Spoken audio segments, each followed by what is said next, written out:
Stream Elements has arrived.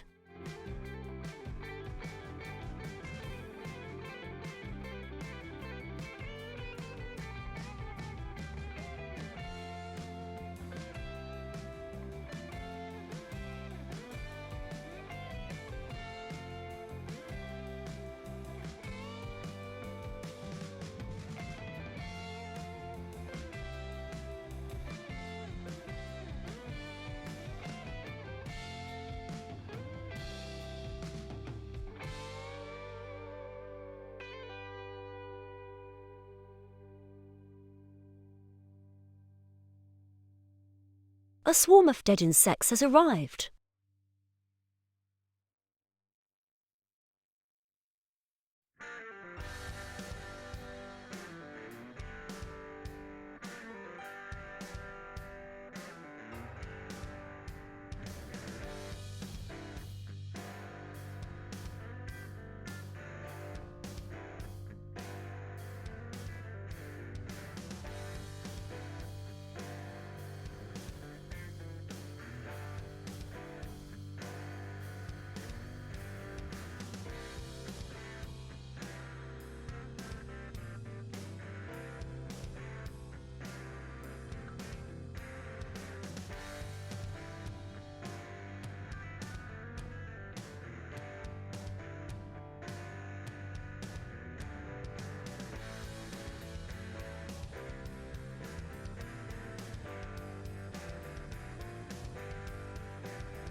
Sustu's a lot has arrived.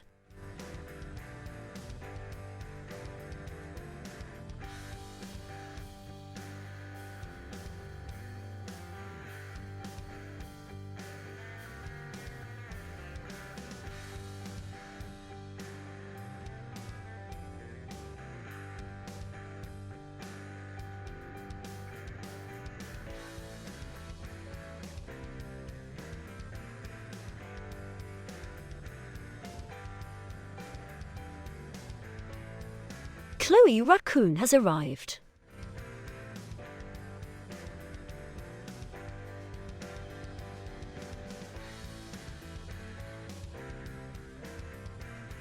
Chloe's here. That means we can get started. Hello. Hi Swarm, hi Ben, hi Chloe. Yay. PlayStation 2 cable has arrived. You see how it is, absolutely. We have to wait for Chloe. The PlayStation 2's video cable has arrived. I had a notification last night that it had been dispatched and it's arrived this morning. Not bad. So yeah, we're going to give it a power on test, see if it works. Maybe see if it'll... Hello Daft Punkle. Maybe see if it'll play a DVD and then call it good if it does. And like this till I get the suns. Yeah, this is true. This is true, yes. Right. But first... Robo Twilight has arrived. Hello, Robo. No, I'm not putting NetBSD on the PS2. For the simple reason, well, a couple of reasons. One, NetBSD for the PS2 has been discontinued about 7 years ago. So there is a version, but it's horrendously out of date. And two, in order to do that, you need a hard drive in the PS2, which I don't have. And three, you need the Linux distribution disk from Sony to be able to boot it, which I don't have. And I was looking at them earlier on eBay, and they are freaking expensive. For a DVD, it's freaking expensive. 7 years in NetBSD isn't horrendously out of date. It's 2 releases ago. Well, it was 2009 that they removed the port from the tree. Goat Master has arrived. Hello, Goat Master. But I don't really want this for installing Unix or anything on. I want this for playing games on. But the first thing I have to do is make a cable to adapt this to the Extron. Has arrived. Hey, Dizziac. Yay, PS2. But first I need a composite to Extron adapter. If I have a connector for it, and I hope I do. I'm going to... Standard user 4 has arrived. Hello, Standard User 4. I am looking in my box of connectors for a 15-pin D connector, a VGA connector. I'm hoping I have one of some form that I can use for this. I should have some, because I bought some for my CGA adapters. Is that one? How many rows of pins is that? That looks like 3 rows of pins. Excellent. I have one. Oh, and I have a brown furry thing next to me on the bed for the weekend. Just to let you know.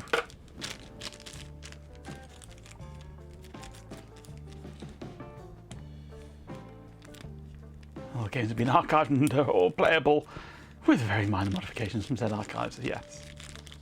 Pen game to stay with me. No, I've got a furry fuzz bucket that goes bark just for the weekend.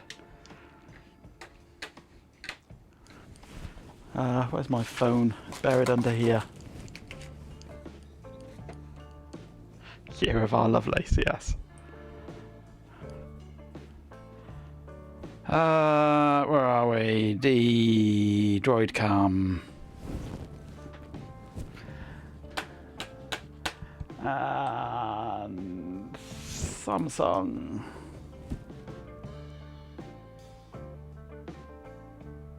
Come on, Samsung, you can connect.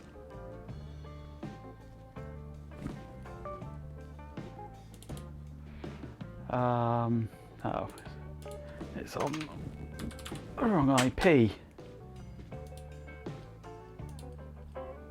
There we go. He's asleep on my bed. Ignoring us. Wrong IP, that never happens.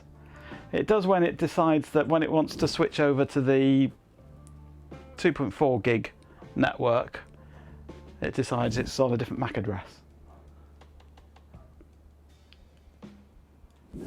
Oi, Nancy, say hello. Look, you're on telly. Don't care, she says. I don't care.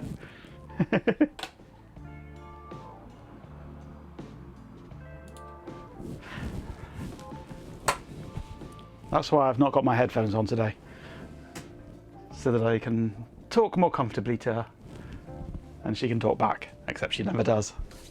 You can't take the doggo. Yeah, I need to sort out... the thing is that the 5 gig one is locked down onto a specific IP.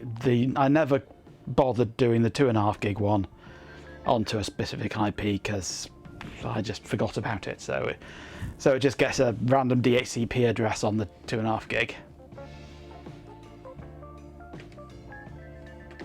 Right. So yes, I need to knock up an adapter. I also need an RCA connector, don't I?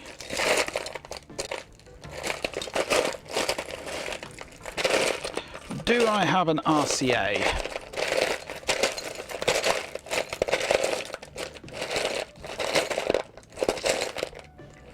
No, but I can probably find an RCA cable and butcher that.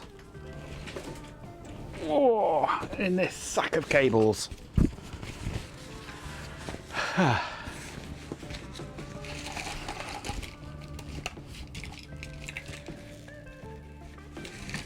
If I can find a cable that I'm happy to sacrifice that has RCA sockets on it, that would be ideal. Ah, that's one I knocked up once to have isolation transformers in it and never used. I'll butcher that.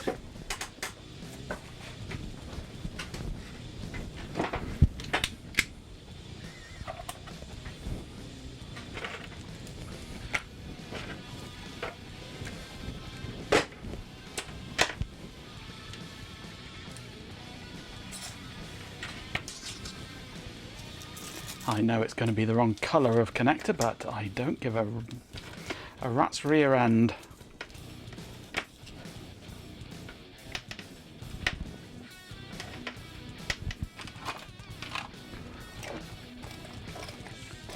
Where are my wire cutters? I really need to give this desk a good sorting out again. Let's see if I can do it with these. There we go.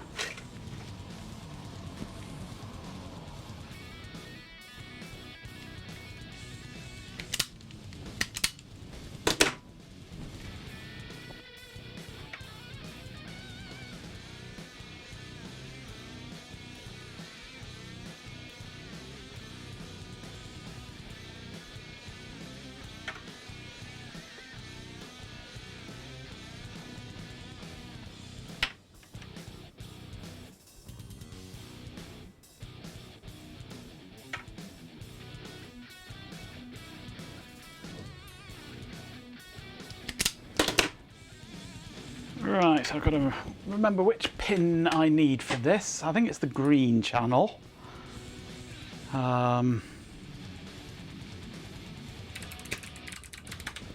It seems to be always the green channel for everything on this, but may not be.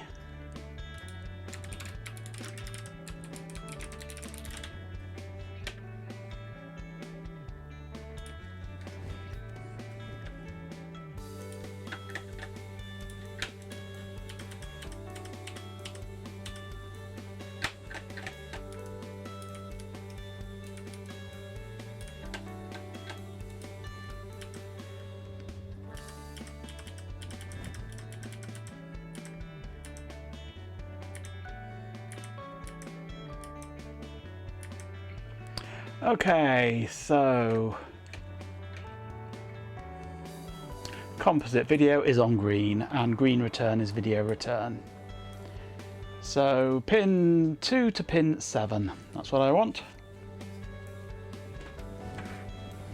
Let me just get my soldering box down from up top.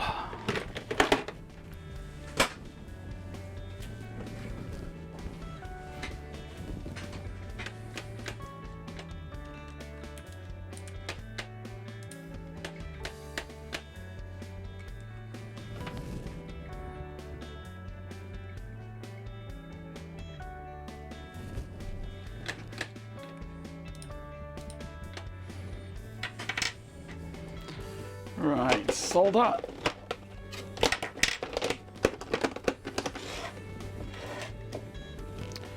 And I still don't know where my good soldering glasses are.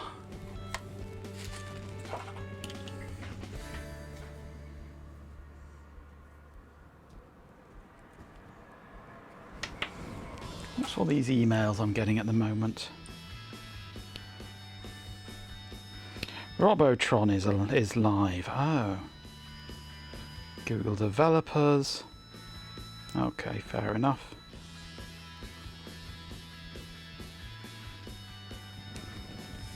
And Swarm favoriting my posts. 419s. Not a. I don't get 419s. They never seem to come through to me.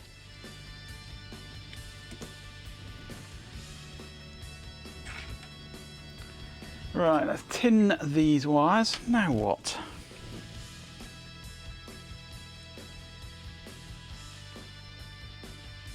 Oh, apparently Battle.net want me to verify my age.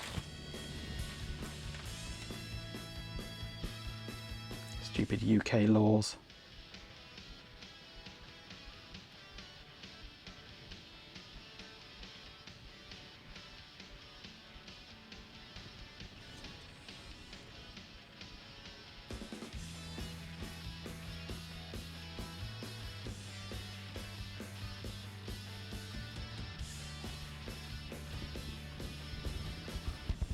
Let me stick a little bit of heat shrink on this.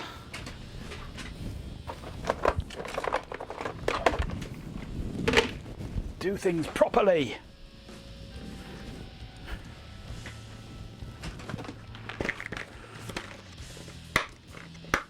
I'm too old to know what that is, Chloe.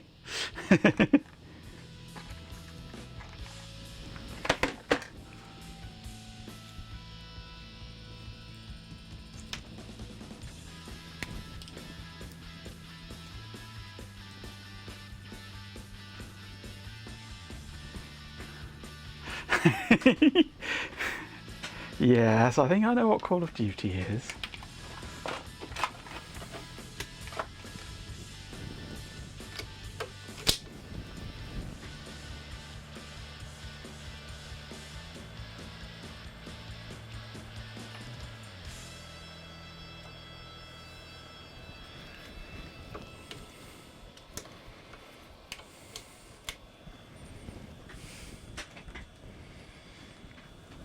I think you're speaking Spanish, but I wouldn't swear to it.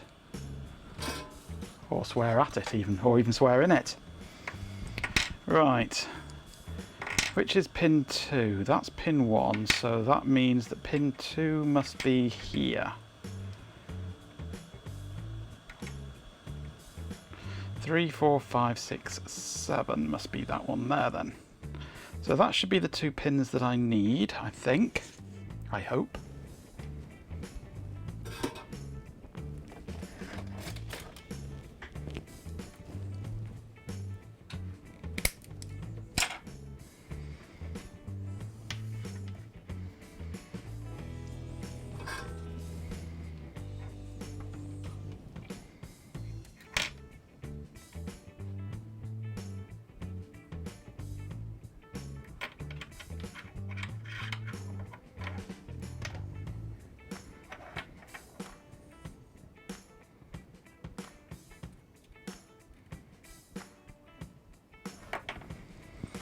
Right, that should be all we need, I hope. Because that should then just plug into there. And it should just work. Or it should just work.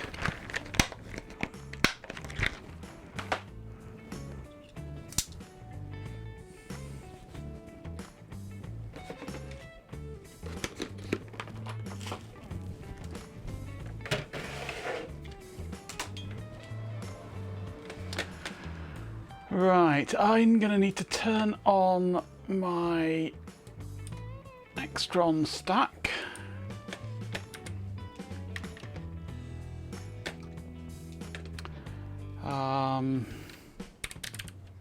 I'm going to need Falcon. Floating VGA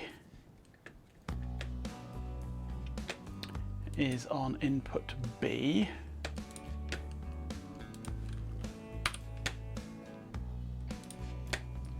Wait for it to boot up.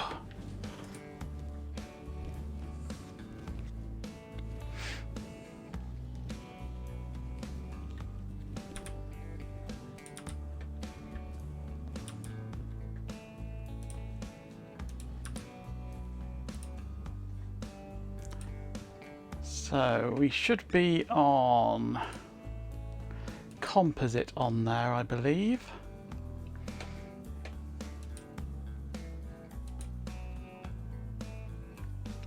With that switched over to VGA. Make sure it's set properly from there. So that should be what we want, I hope.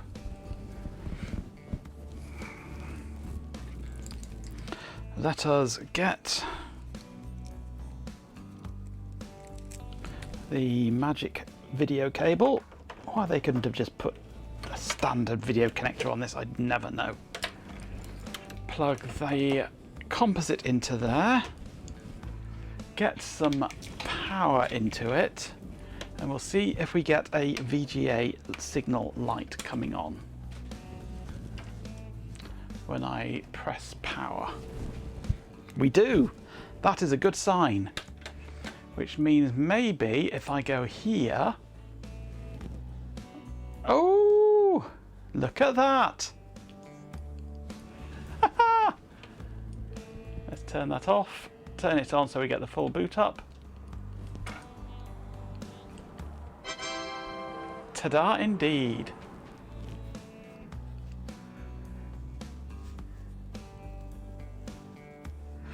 Now, the big question is, does the DVD player work? I have a DVD here somewhere. I had one here somewhere. There we go. St. Trinian's. The Bells of St. Trinian's and Blue Murder at St. Trinian's, which I only owned because it was in the PS2 when I was given it.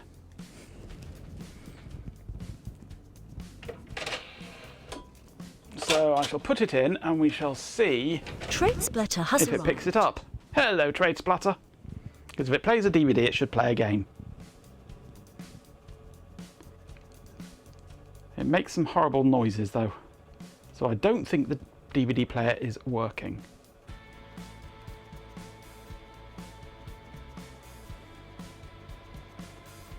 It does have a nice chime on boot, but I don't have audio connected.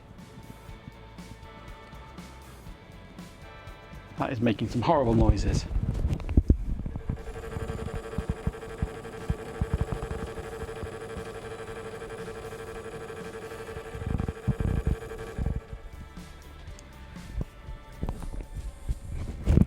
Does that sound like belt issues?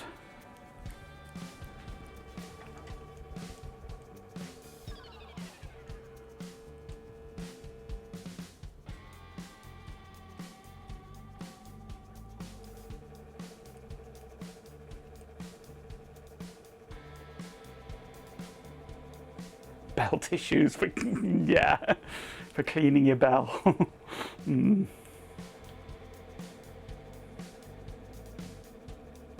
I don't have a controller to connect, unfortunately.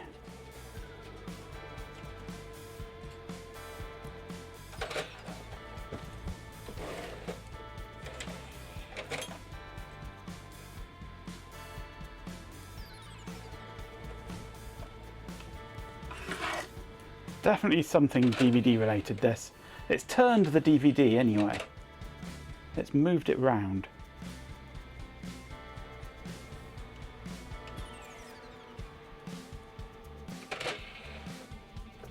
But I don't know how much it's turned it round. It's not the same angle that it was when it went in.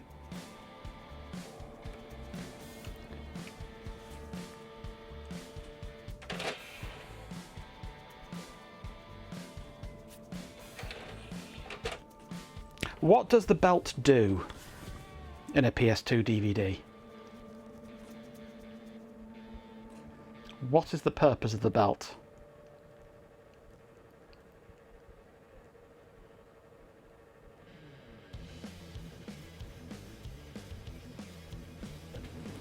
Champion!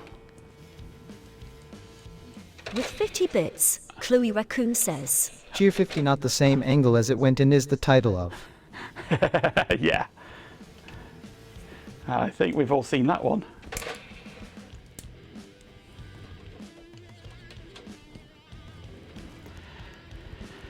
My thinking is the sound is the laser unit trying to move and not being able to. Whether it's the focus of it vibrating up and down as it tries to focus and fails, or whether it's the head itself not being able to move and it's trying to move the head and failing.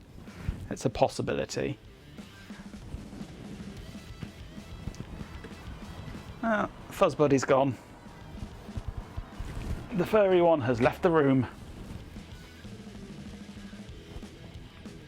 Not being able to focus could be any one of us, indeed.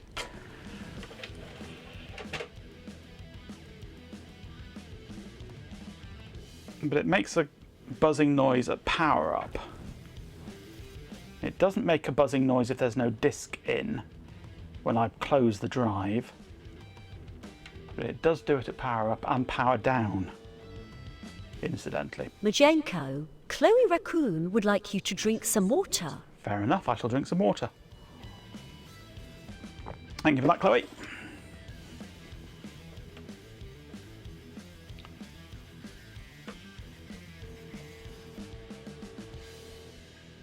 The first thing it does is go buzz when I turn it on. Probably.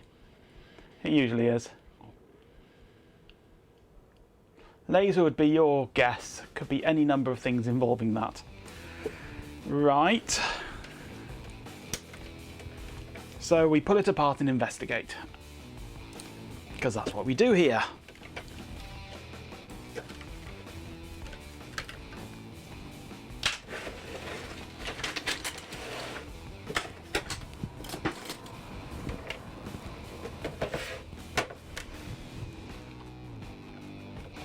I didn't put the feet and things back in last night because somehow I guessed that we would be requiring to open it again.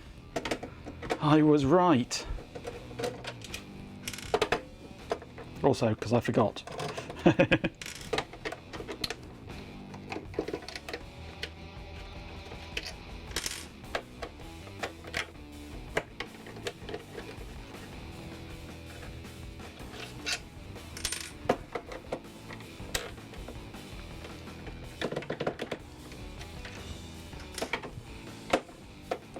With modern developments, we don't strictly need the optical drive for the games. No, but we do need network, don't we? Which I don't have.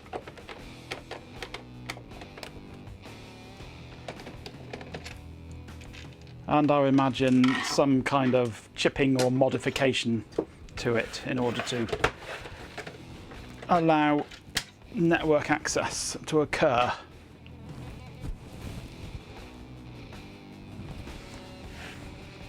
So, DVD player. I think we can just take the lid off the DVD player itself, can't we?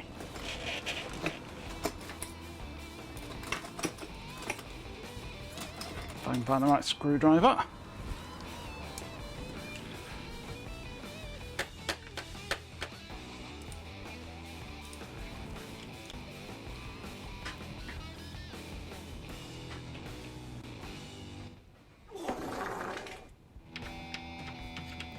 Well, I currently own no games, but I intend this to be completely stock for as far as playing games is concerned. Playing them off real media, because that's the original experience.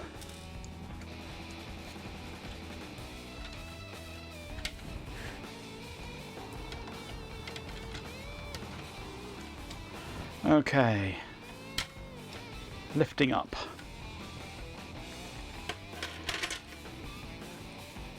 That moves okay.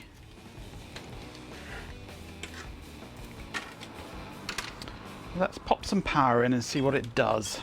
See if we can work out where the noise is coming from.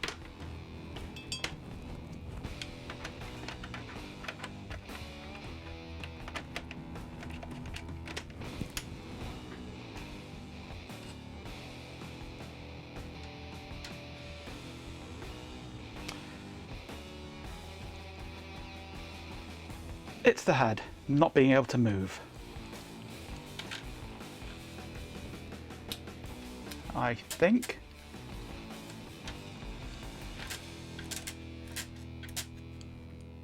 It's just buzzing. Yes, it's the lateral movement of the head. That's what the problem is.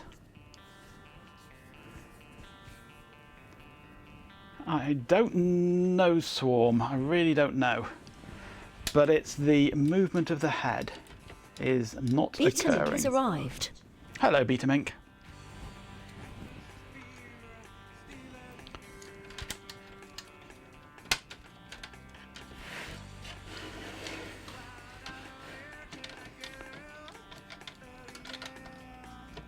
Champion!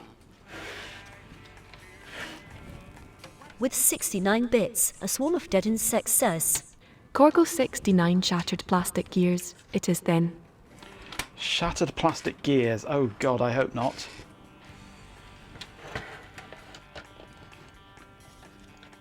How do we remove the DVD? There's a clip here at the back.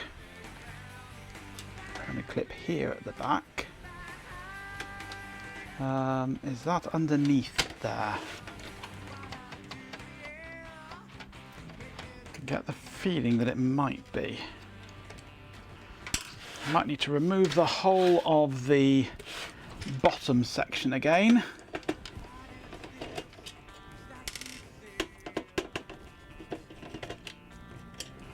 those two out. And then lift this lot up and out.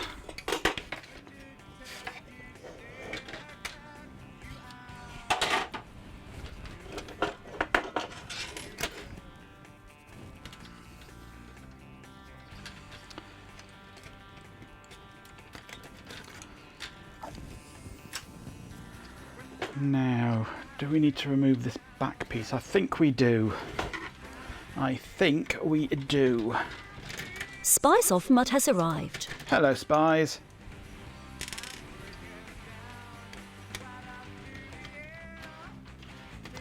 That comes off there, okay.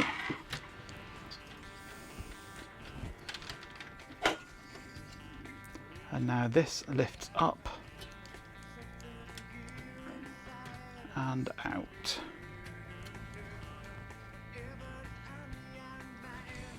Then we have flat flexes, yuck.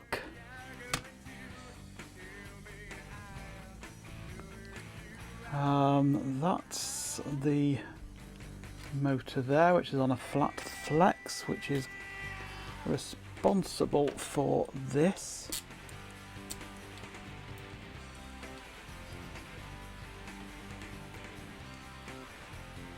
Which is your typical worm gear.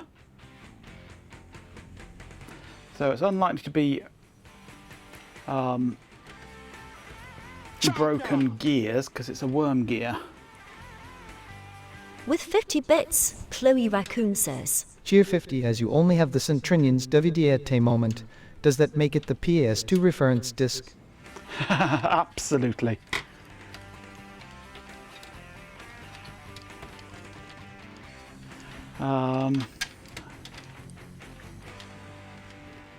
Is there a way of lifting this tray out without ejecting it?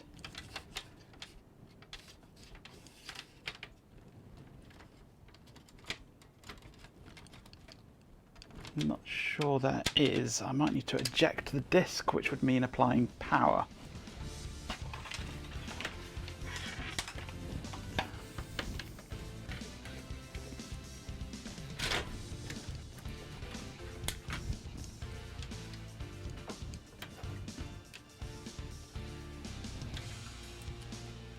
I can feel the whole thing here moving or vibrating. Let's take that out.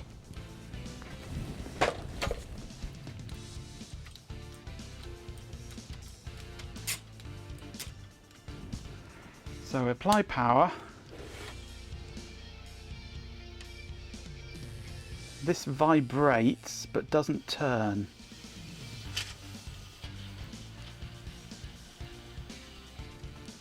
It can turn, but it just vibrates. So either this motor has gone or the driver for the motor has gone.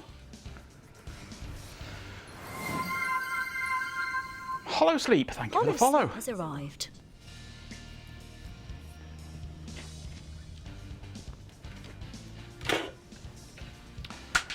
Right.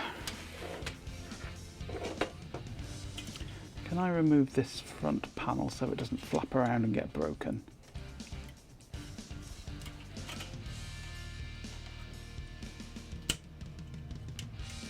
I'm hoping the answer to that is yes.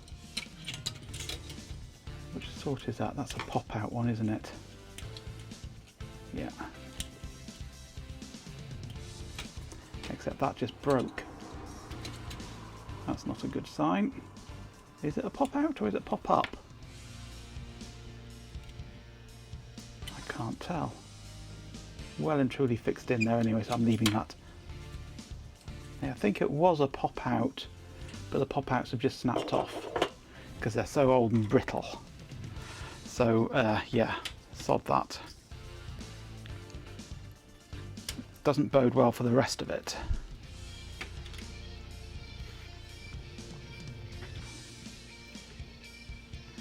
And this rotates manually quite happily, but it just vibrates under normal operation. So it's most likely going to be the the motor rather than the motor driver, I would have thought.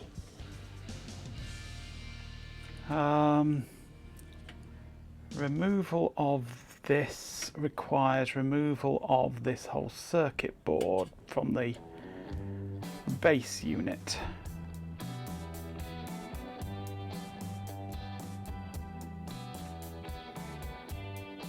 I can see the motor driver.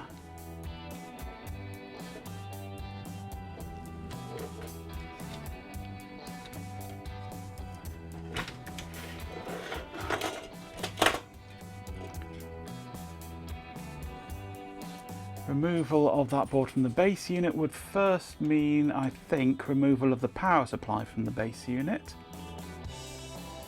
This is not going to be a fun access.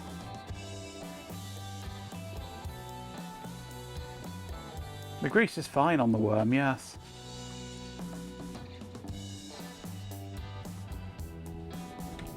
Hello, you. The fuzzy one's come back again. Can't make up her mind where she wants to be.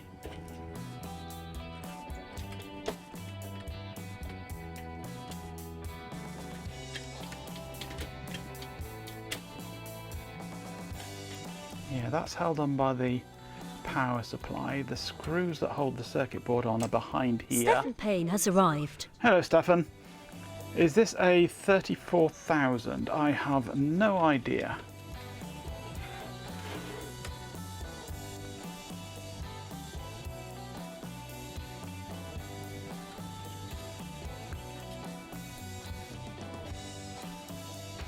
So getting at the other side of this is going to be really painful.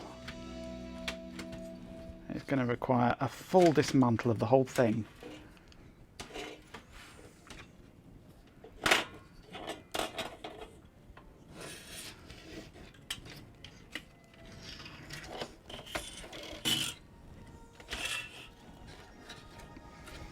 So first thing will be remove power supply.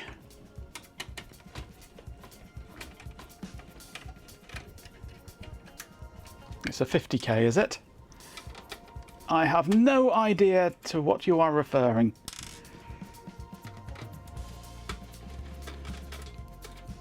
Being that this is the closest that I have ever got to a PlayStation 2. My only previous interaction was playing games on my old flatmate back in the day. Is there a screw there? There is. I can't see it. There's a connector in the way. Okay, power supply removed.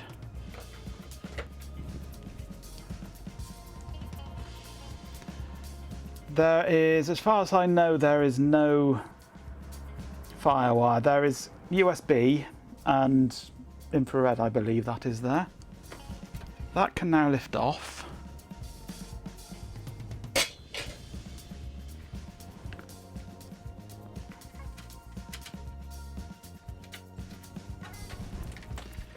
This pops out.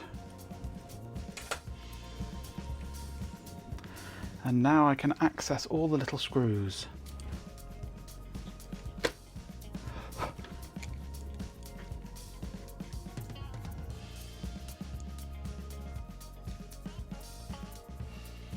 Now this has USB, 2 USB ports on the front.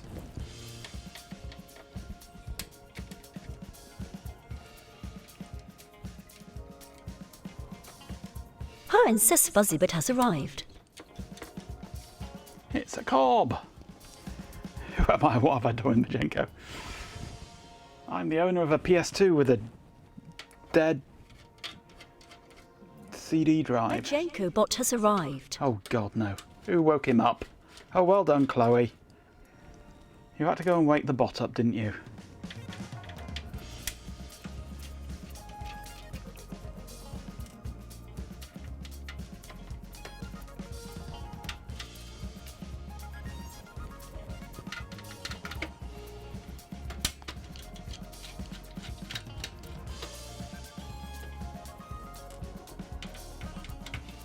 Champion!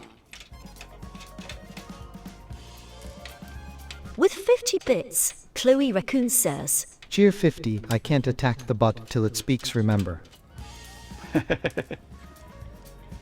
We do now, though, have access here to the elusive connector for the fan.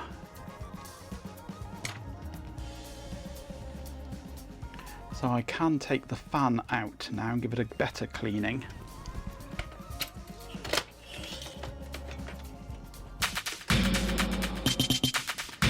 Oh, Swarm, thank you very much for the gifted sub.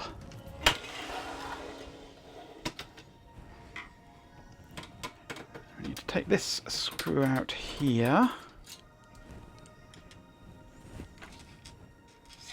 Surstu's a lot that's generous, I suppose. Don't get any ideas about a promotion, though. Seriously, one farts. One, let's not get carried away. Exclamation, he did it. Why did he thank Ben for that? Stupid bot. Stupid brain-dead bot.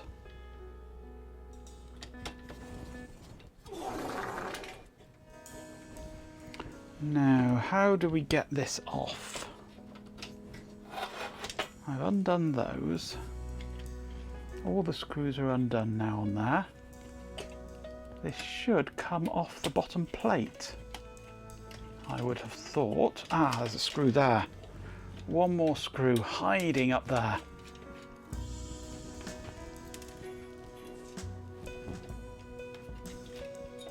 Is that all of them? It must be all of them.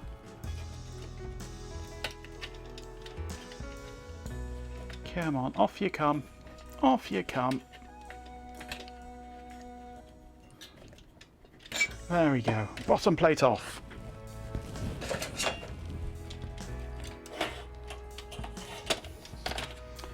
That's the motor driver there anyway.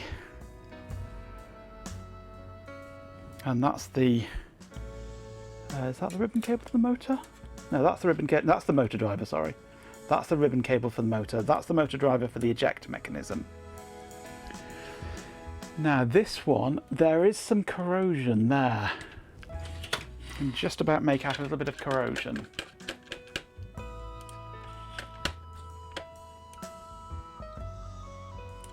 Just on that pin there. I'm as zoomed in as I can be there.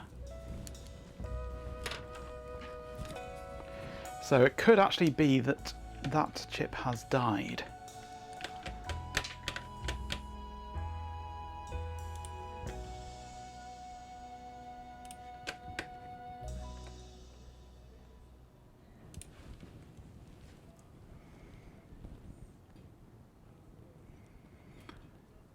That looks very corroded.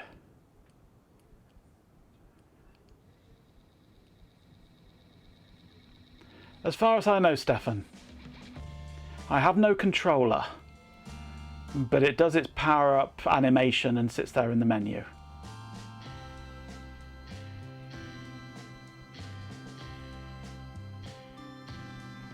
I think that chip is more than suspect, given how green and crusty it is.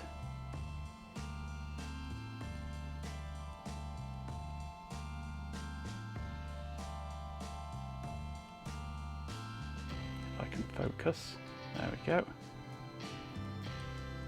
It's LA6 XPK 3. This one over here, which looks the same, isn't. LB11971-3JRJ. That has no heatsink in the middle. This one has a heatsink pad in the middle of it.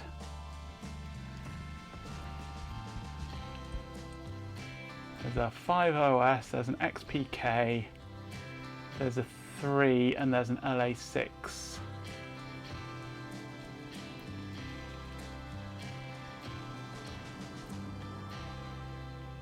It'll be some form of stepper motor driver, but I'm suspecting that chip.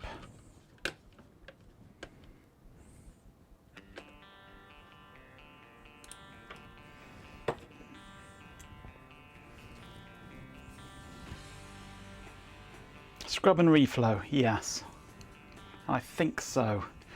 We shall have a multi-stage scrubbing, starting with alcohol. Starting with removal of things on flat flexes. If I can work out how to undo some of these flat flexes. Mostly these are straight plugins, which is useful.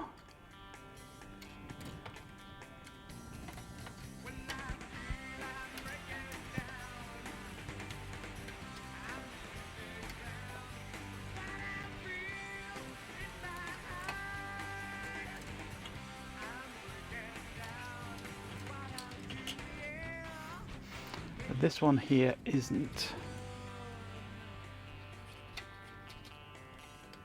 It looks like it should be a flip up, but I think I shall just fold that over. Then there's this one. That one is a flip up. I recognise that type. Okay, so we can take the drive away, which gives us a flatter surface to work on. All we've got now is the big heatsink on the underside, holding it up.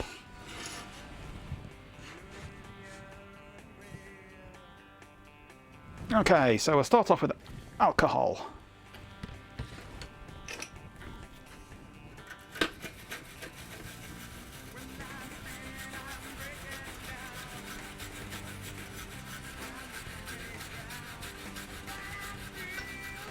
A multi-stage scrubbing starting with alcohol is G-Pin's start to a weekend. Indeed. Most definitely. Sounds like a bloody good weekend, actually, that.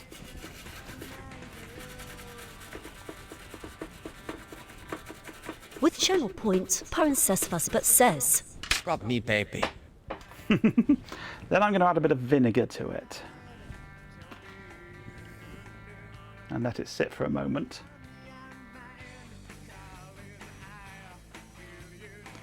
These chips appear to be on eBay for 12 quid from Spain. Oof.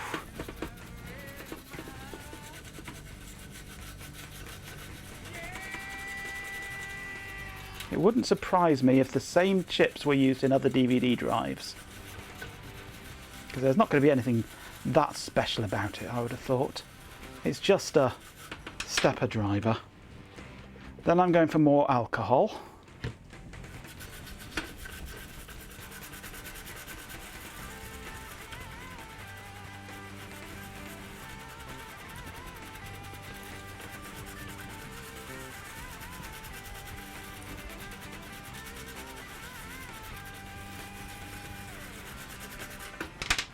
And now, courtesy of Daft Punkle, a spray of contact cleaner.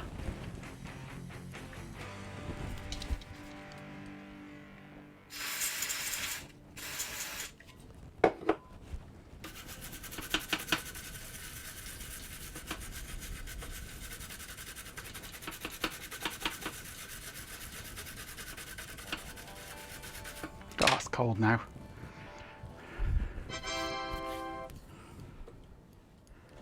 Okay, let's have a look. How's it looking now?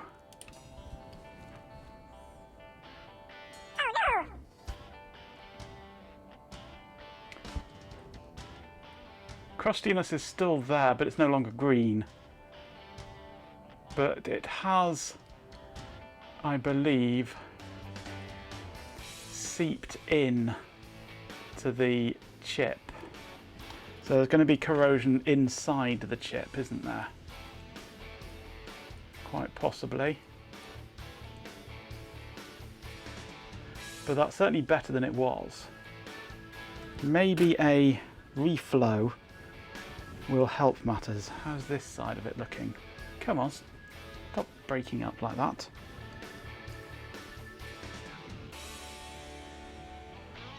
It's crappy Wi-Fi. Protocol has 0 error checking in it. There is a bit of corrosion there, isn't there?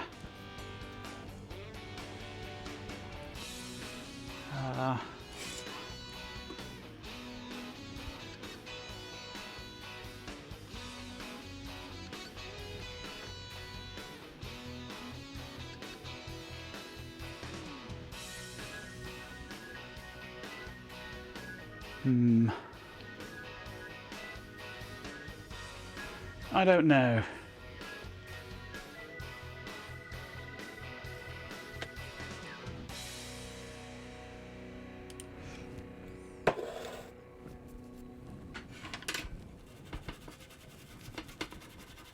That is very corroded, that pin, those two pins.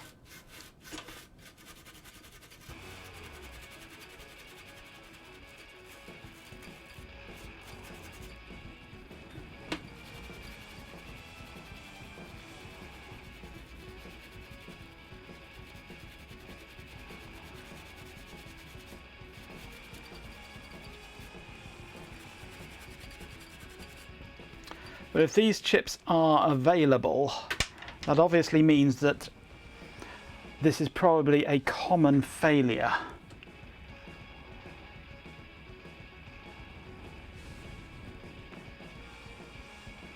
And I'm wondering if that's one of the channels of the driver output there. Bless it with some new solder and cross my fingers. Yeah, could do. But that's, I mean, solder won't cure corrosion inside the chip.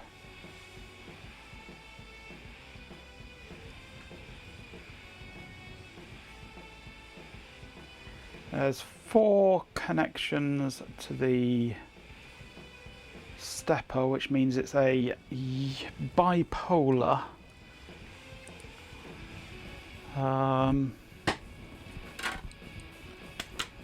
Let's just have a quick probe.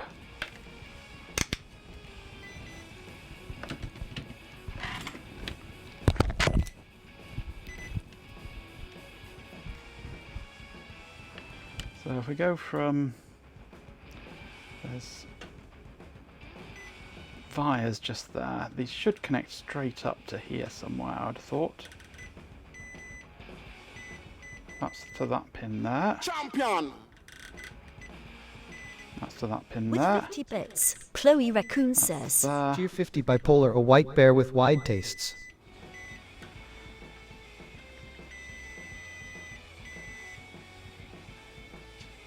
Am I an idiot? Yes, I'm an idiot. Who's an idiot? So these pins aren't anything to do with the actual driving. All the driving pins are this side, where this right next to this corrosion.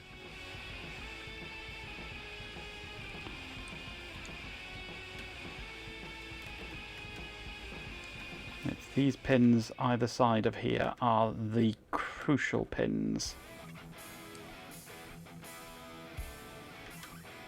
for the outputs.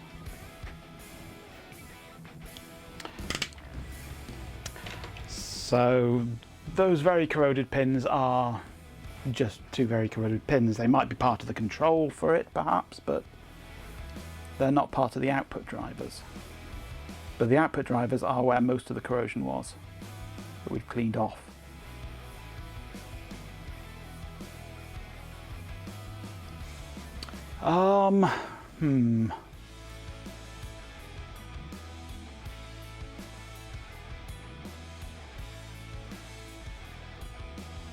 I don't know that it is the chip even.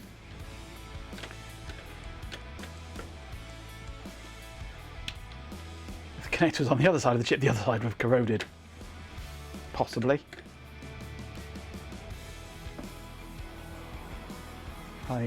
Yeah, moisture on there would have certainly caused a loss of electrolysis of the metal. So yeah, you would have corrosion where there is large currents. What those 2 pins do, I don't know. So what is this? LA6508 are we NJ has thinking? arrived. Or LA65083 XPK? LA6508 With 50 bits, Chloe 3 Raccoon says. XPK. Tier 50 large currents or small rayasons. Yeah, absolutely.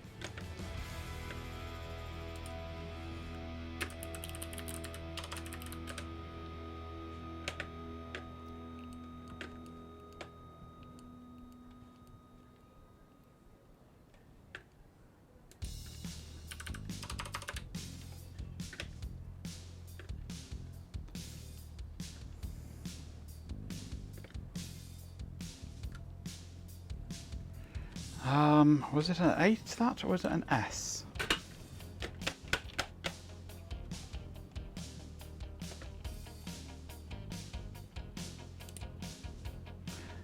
Google said LA 6508.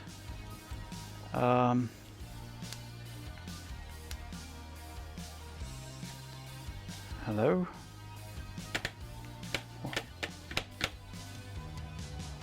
There we go. LA 6508. Don't know what the 3 is, and we don't know what the XPK is. But we think it's a 6508. Okay, let's see what we can find.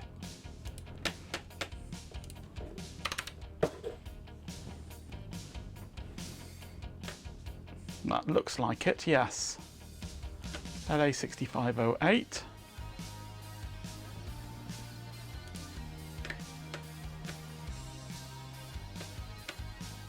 Nothing on here.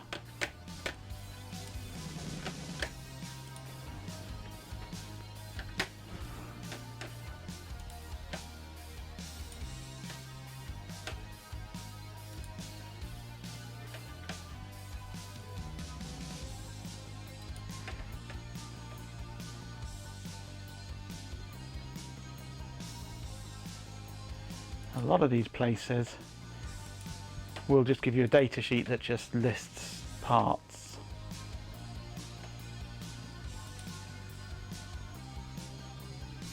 Yeah, that's not a data sheet. That's a sales web page copy.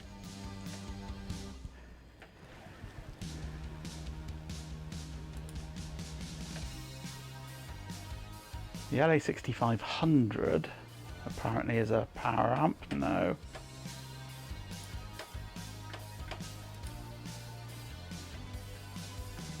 No. I don't think a datasheet exists.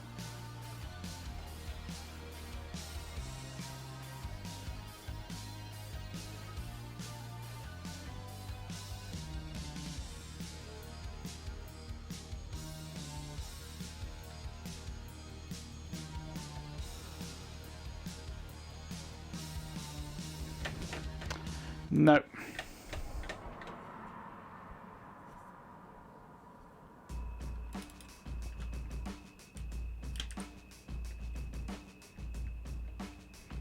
Focus tracking sled motor to tray motor driver in HIJ chassis, also used in PSX. There's no reference to a data sheet on their wiki, is there?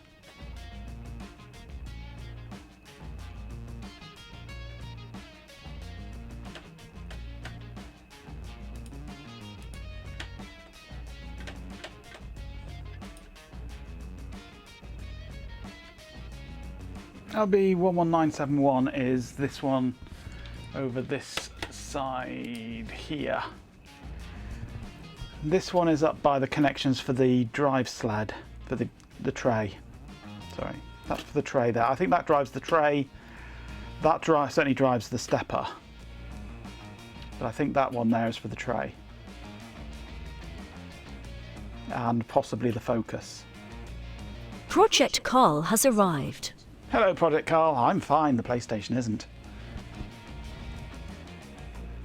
I mean, we could try putting it back together now that I've given it a clean. I'll run the soldering iron along there just to reflow those connections. Then we'll put it back together and just see if it has improved it at all. It's unlikely, but it might have done. Adds dairy now, it's driving a milk tray. Ha ha.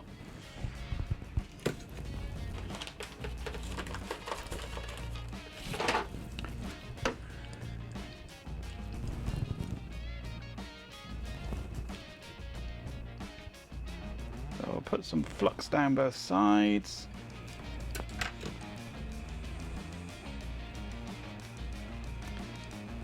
Yeah, it's just the DVD drive that is unwell, shall we say.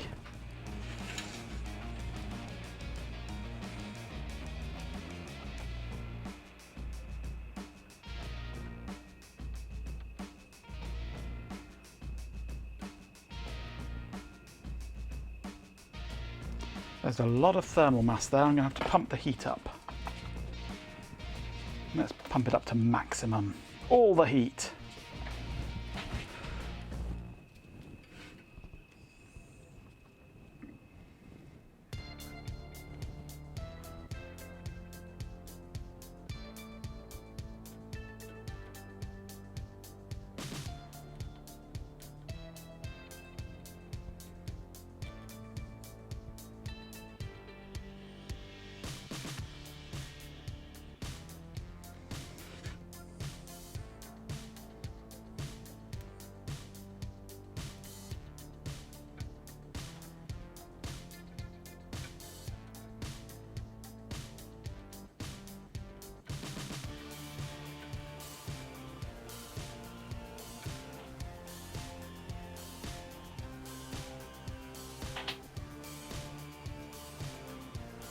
Loads of solder all over it. I think we might have a short circuit there. Just a hunch.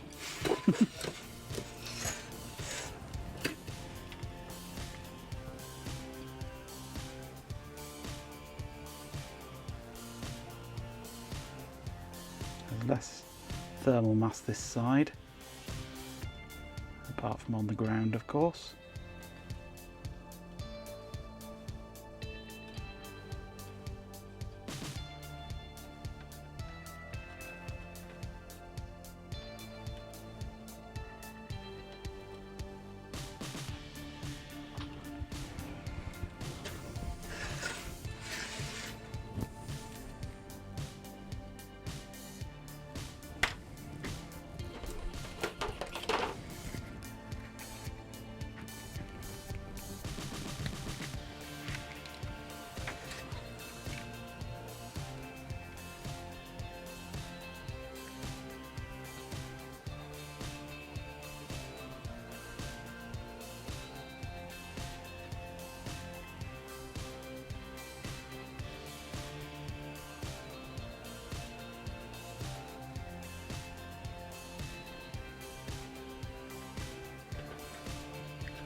I'll do with my scissors or cutters of some form. There they are.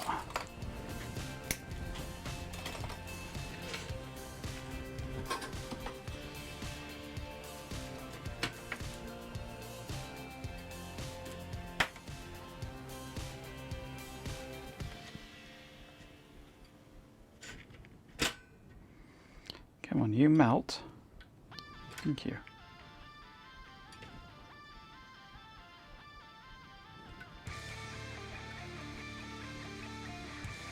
And a little bridge there.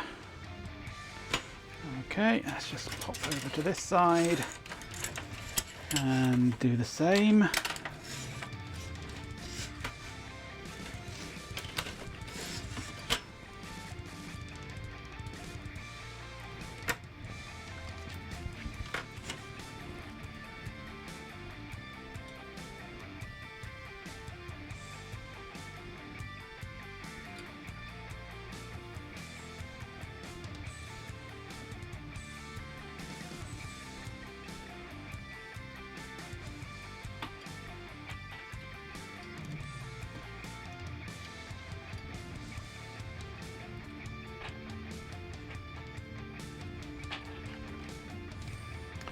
Okay, let's clean that up and see how it looks.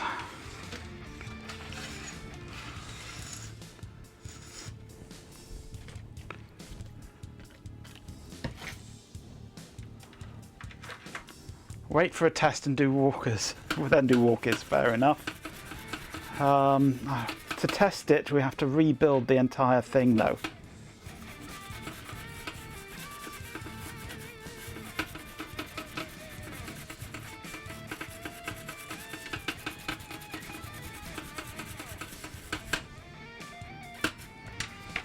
Who's nicked me fucking batteries? Not me. Although the battery in my little microscope camera is starting to go flat again. It's shite, this thing. Come on, connect.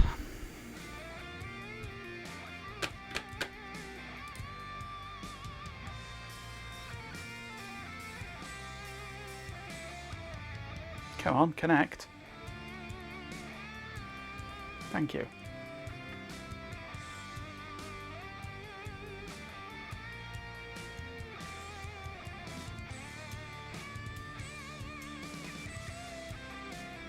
That looks okay.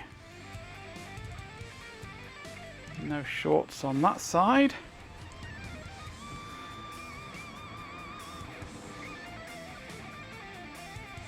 Still horrible corrosion there.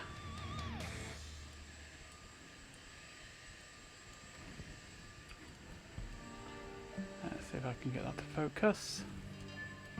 No shorts there, that's good.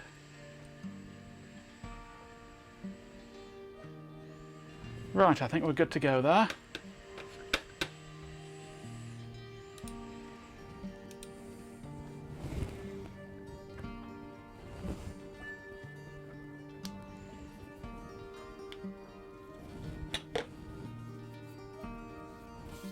What about the shorts on me? Oh, there, from Marks and Spencer's.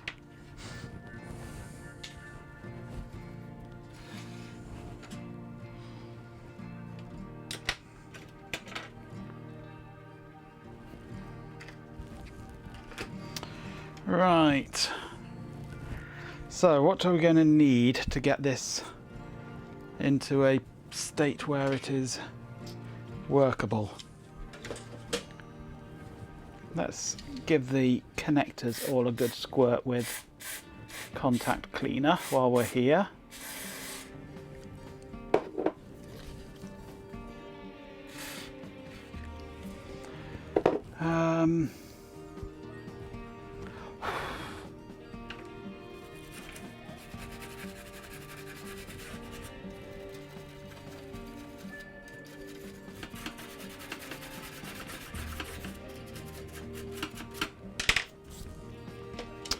Right, the DVD drive goes in first.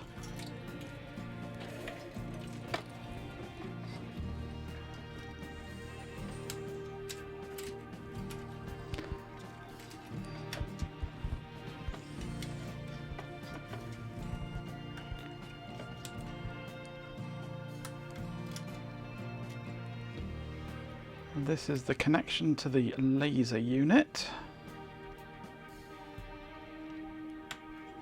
This is the stepper motor for the laser unit worm drive.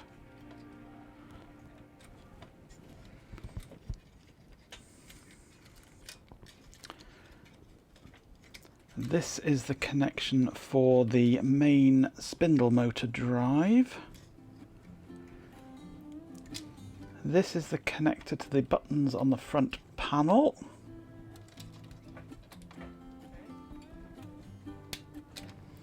And this is the connection to the tray eject motor.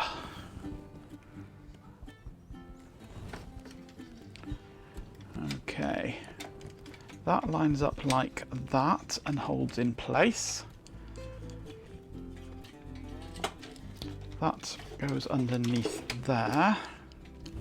Then I get this plate,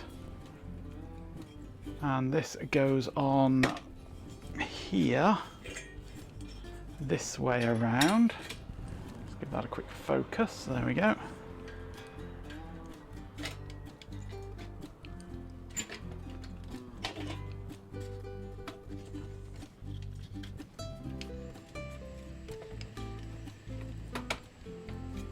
Clips on there, that clips on there, okay.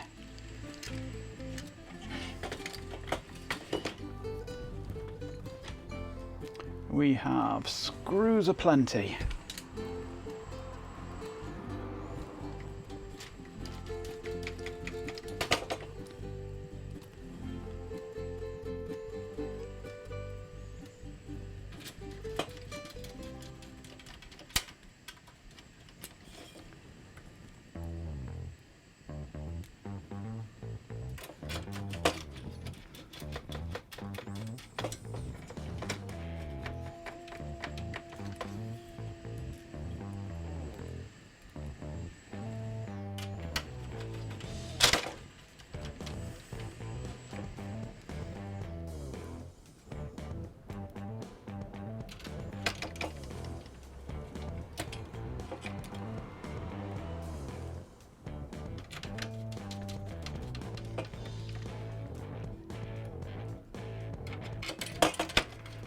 Okay, and these two go up the back here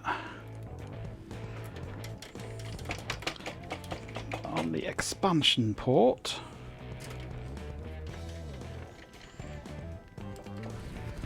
This piece of plastic goes on here somehow, somewhere.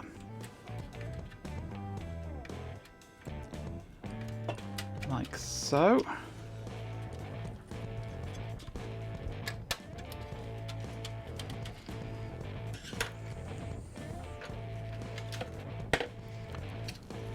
The fan connects up to here.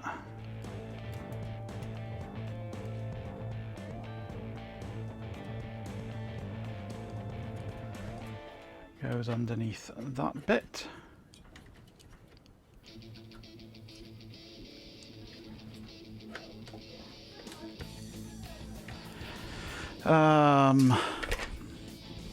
This goes on here next, that way around.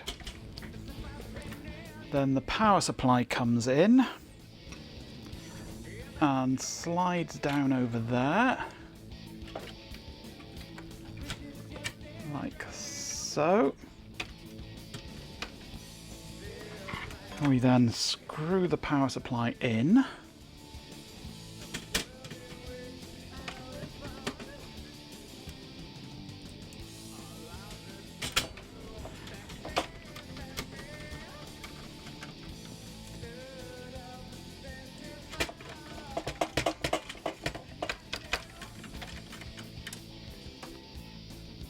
There we go.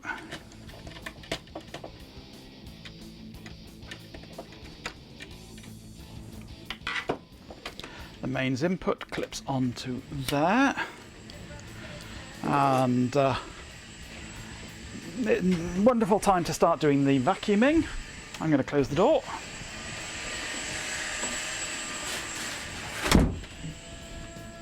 Now that the dog's not in here, shut the dog out, shut the noise of the vacuum cleaning out. What a time to do vacuum cleaning. 8 o'clock at night. Women. Right.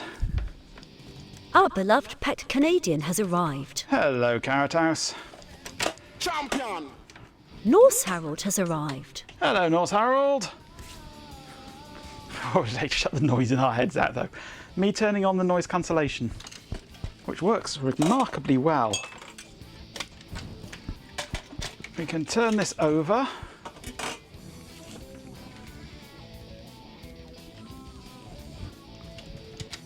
And now we can give it some power and see what happens.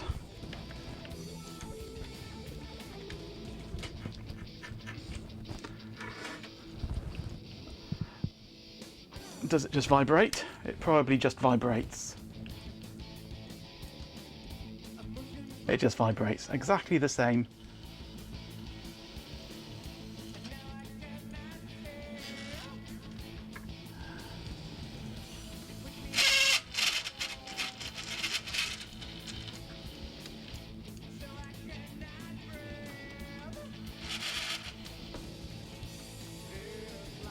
That feels very much like it's stuck in one phase.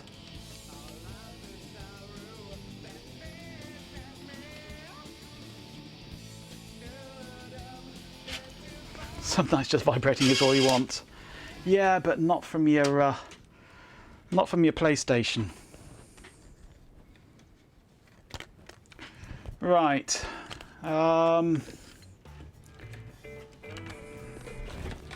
I think now we can safely say that the system is not working.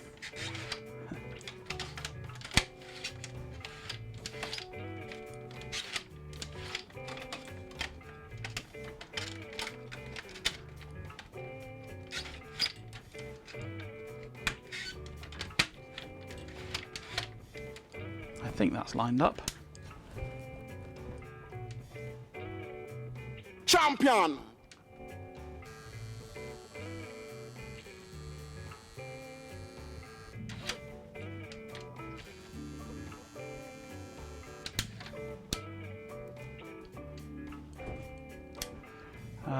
No, it's not lined up.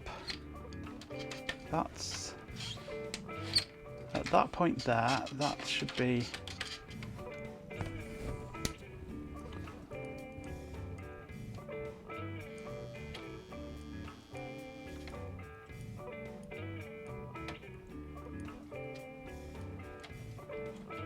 that thinks it's closed. So if that goes like that, why did that not open all the way now? Have I broken it more?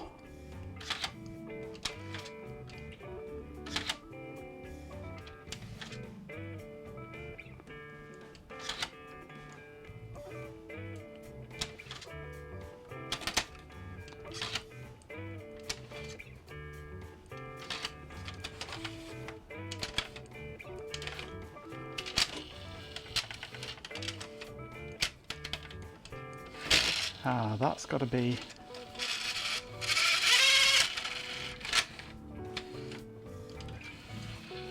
There we go, that's better. That was just not lined up right. Okay, that's lined up right now. Right, so it's we're still not really any the wiser. Is it the driver or is it the motor? I'm still thinking it's probably the driver, since it was so corroded. So really the only way to fix it will be to get a new driver.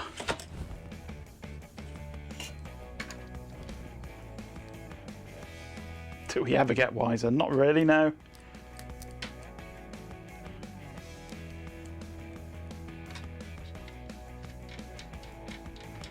And we have gained knowledge of the internal workings now,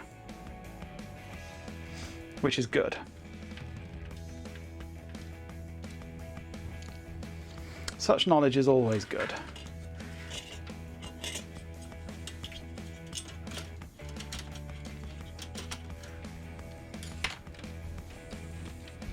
But I can't really do any more tonight, I don't think. I can just get a Memcard Pro hard drive adapter and a hard drive and just use it without the disk drive. Possibly. Possibly.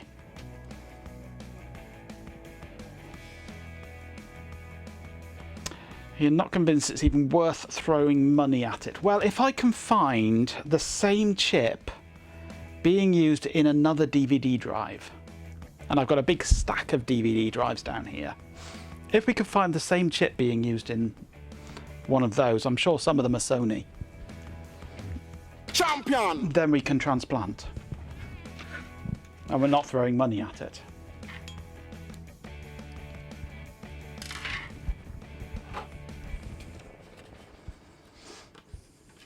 Hannah's Hangout has arrived.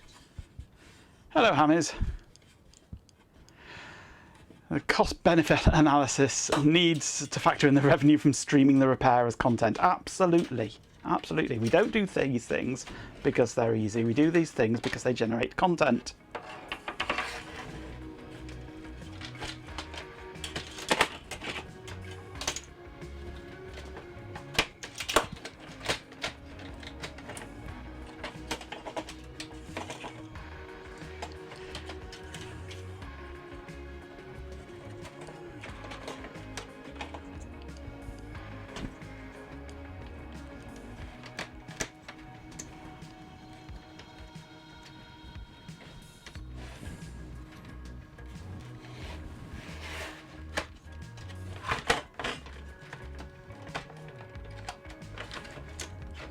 Now, why won't this go into the case?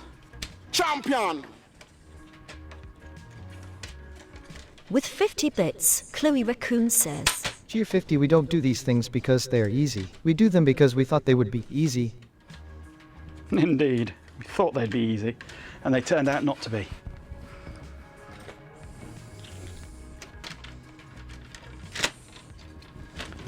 What's stopping this from sitting flat in here?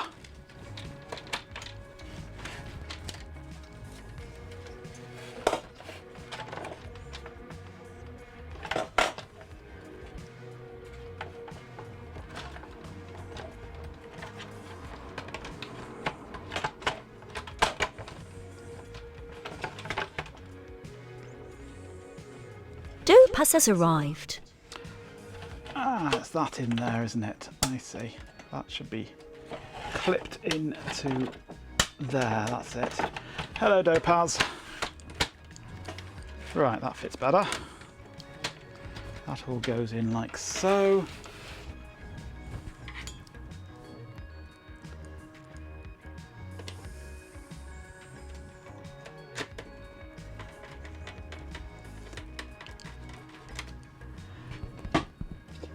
Yeah, the problem with consoles is custom chips usually. It's far too... No, it doesn't go there, does it? There's far too many custom chips in these things.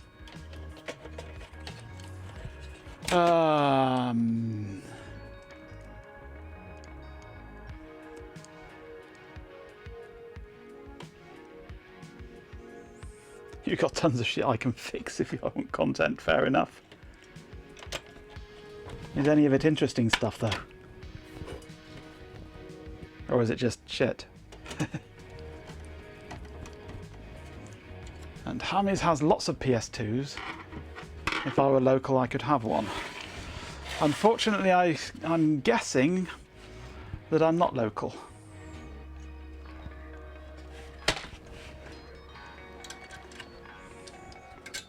Ah, that's a foot there, isn't it? Where did this screw come from?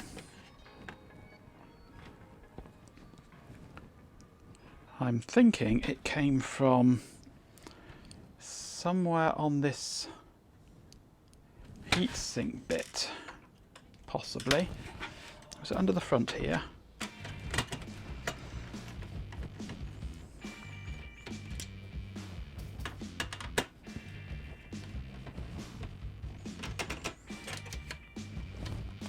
No, where was it?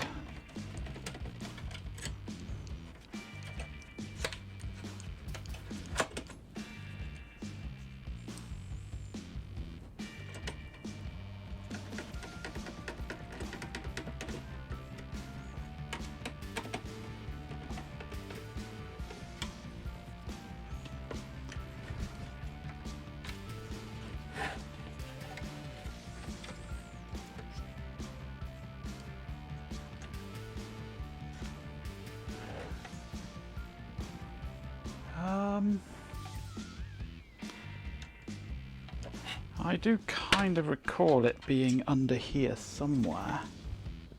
Was it? No.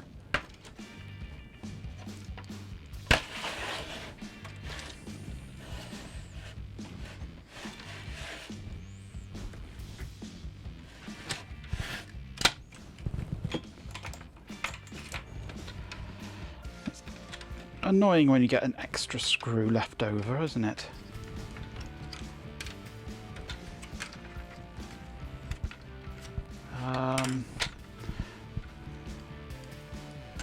Let's just take this off again.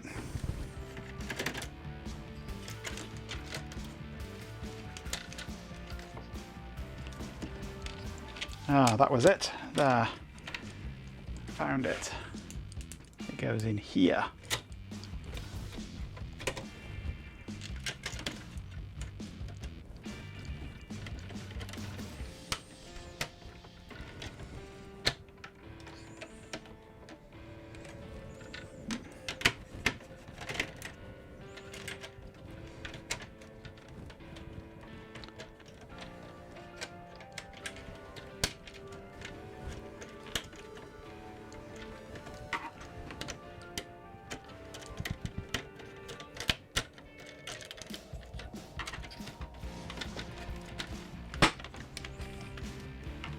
does it? Yeah, it must do.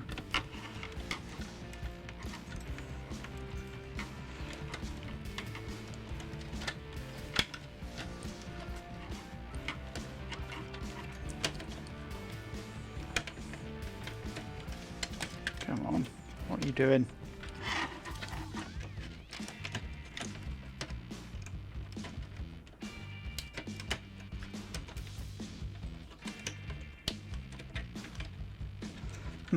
This won't go on now. Why not? Is it because of that screw that I've just put in? Unlikely, because it's this end where the problem's happening.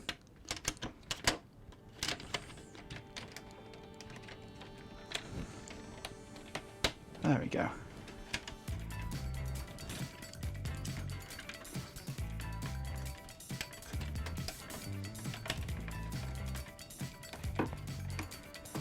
Come on. Is it because of you?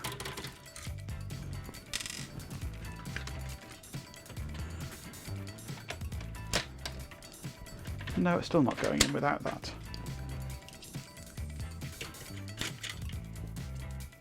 I didn't have this problem last night with it. Right, so why are you not going in? With 50 bits, Chloe Raccoon says, Cheer 50, is it because of you? No, it's due to chat. Probably is, actually. Yeah, get out of the way, will you? Bloody chat, always in the way.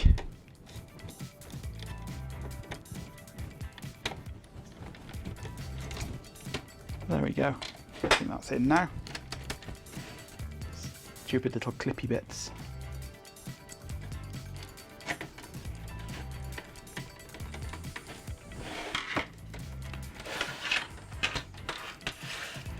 Right.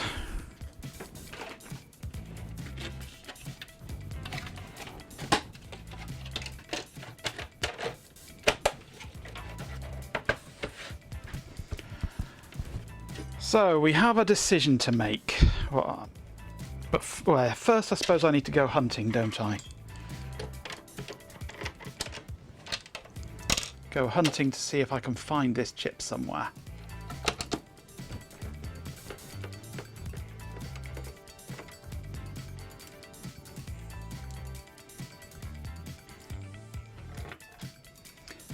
Which ones were the short ones? That one there. If I can't, then we have to ask ourselves, is it worth investing in a chip?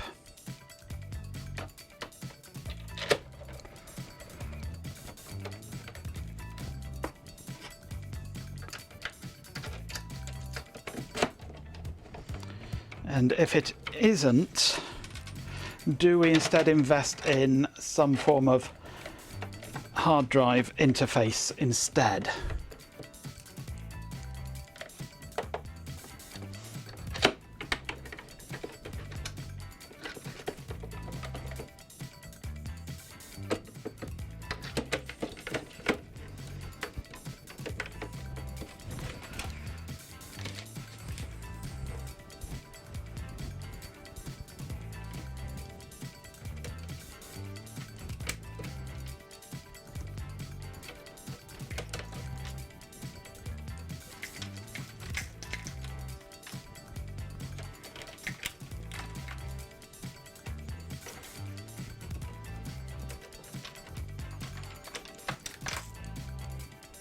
That one goes in there, and then we have one more foot to find,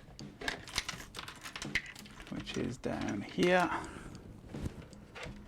Okay, it is all back together.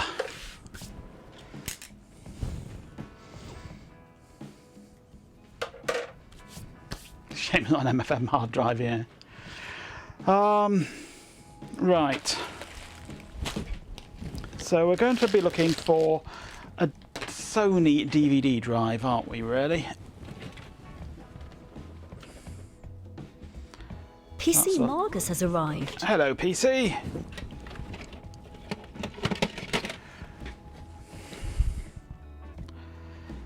That's a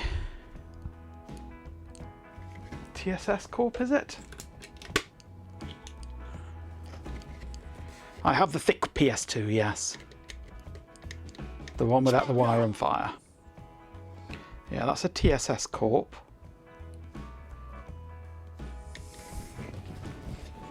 Which is Toshiba Sanyo Samsung, isn't it, I think? That is an LG.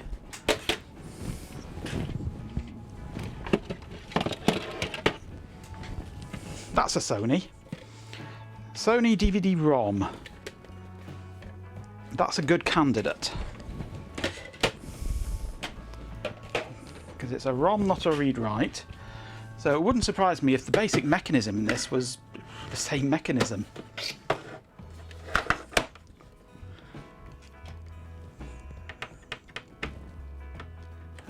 Actually, first things first, I want to eject it if I can. What am I doing? I built this entire power thing here, didn't I, the other day? So that I could do things like this. Plug in, eject, unplug.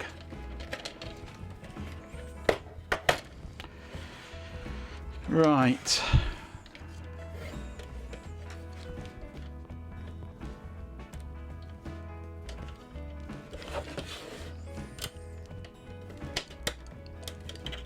Then we'll pop off the front panel. Actually, we'll take off the panel here first, I think.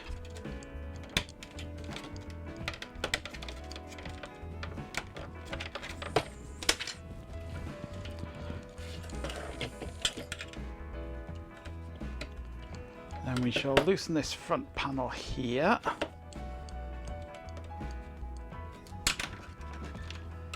If we can.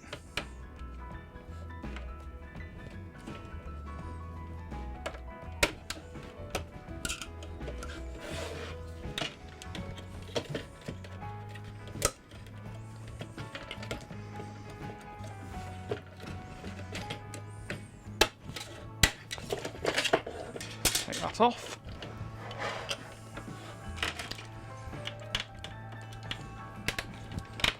Now we unscrew the bottom part here.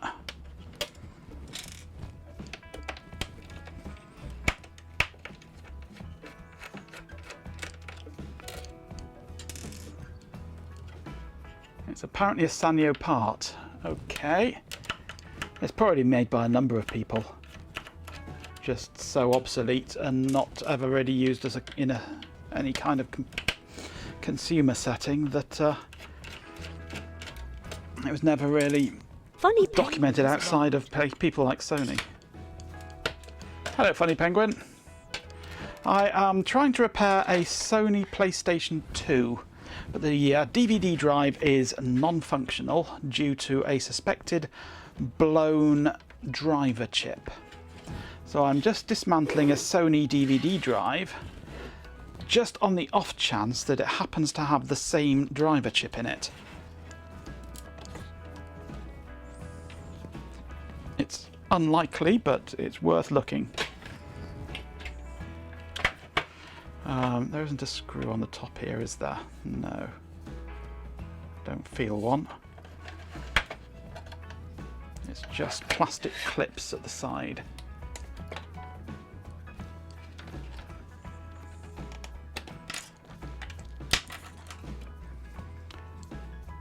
Do I have any Sanyo drives? I might have. But TSS Corp, I think, is Toshiba, Sony, Toshiba, Sanyo, Samsung as a combined entity, I think.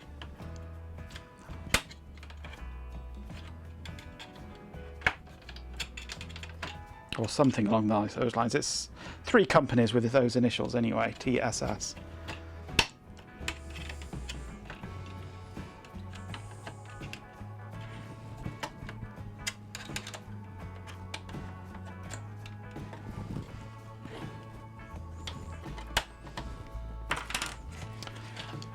Anyway, there's one driver chip, or one largest chip there, but that I think goes to the motor there.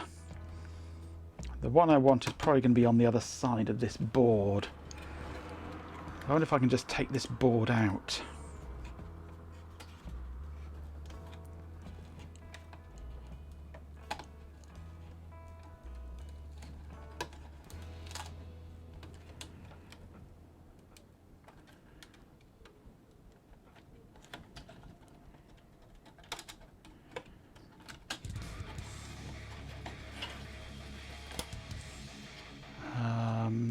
These clips look awfully big, so possibly not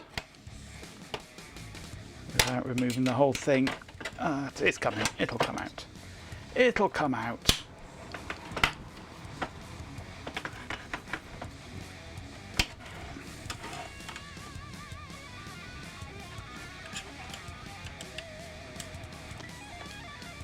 It's the LA6508 is the one in question.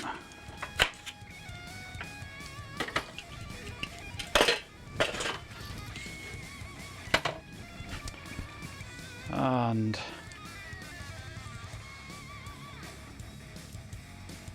I can't see anything immediately that looks likely.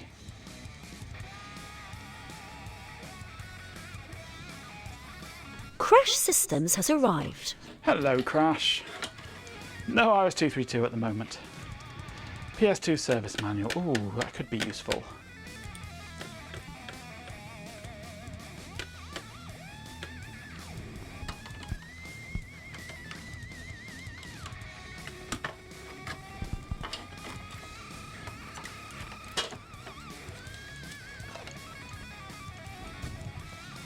Right, that's the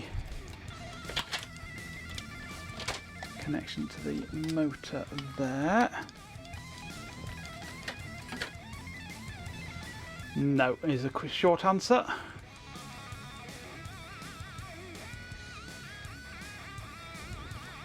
I think it is using this one for that, which is combined with the spindle motor on there. So that's a BD7909, that one.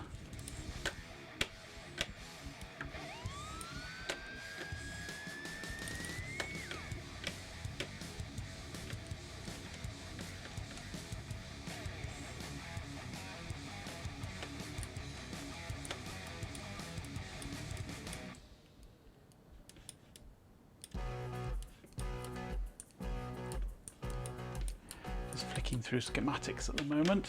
Actually, I shall show you schematics. Looking for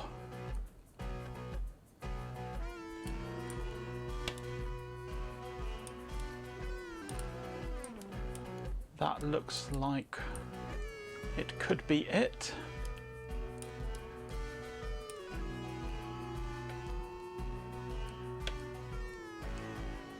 That ties in with what I saw when I was buzzing it out of 3 that side of the ground, 1 that side of the ground, and that's where all the corrosion was there.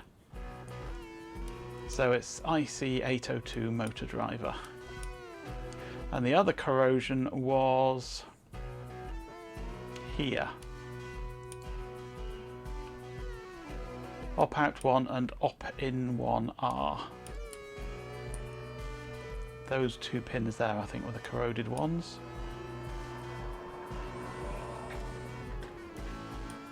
Which go to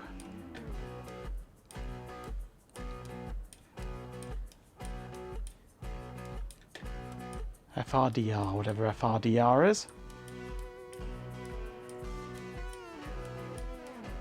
But that's the bit of circuit we're dealing with anyway there.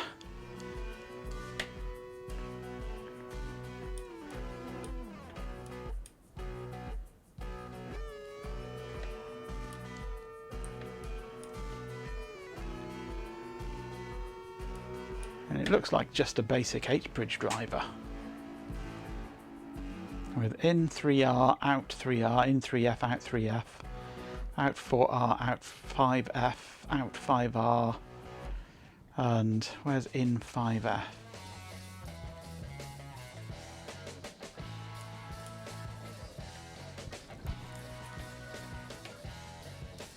I don't know, but we're not using it for this. That's going to the loading. But it's 3 and 4, F and R are the 4 pins that are being used, which are in 3F, in 3R, in 4F, in 4R at this end. So the driver for that stepper shouldn't be affected, I would have thought, by this, though I'm not sure what the purpose of these are with all this stuff here. Could be to do with setting of current limits and things like that, perhaps, for stall detection.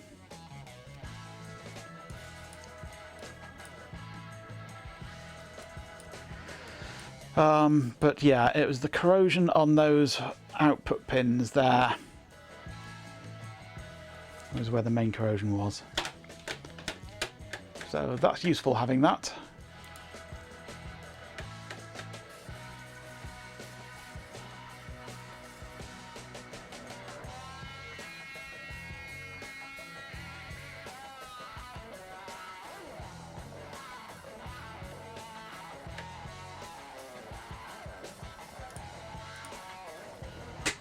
Oh.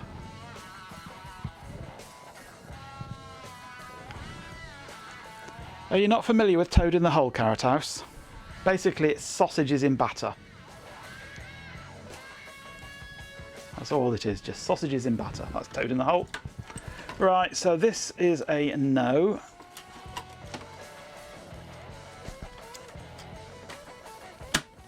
But we do have plenty more drives that we can have a poke at.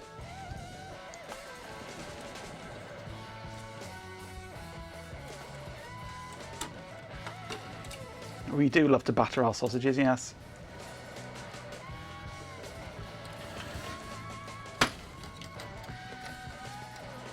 It's what makes us so great. This is awkward. Trying to get this wire in here without being able to actually get it into the right position.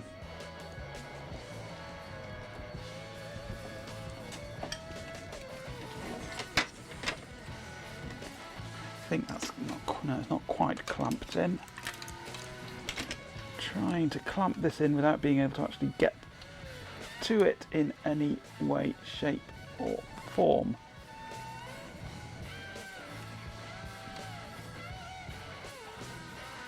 The industrious ant has arrived. Hello, industrious ant.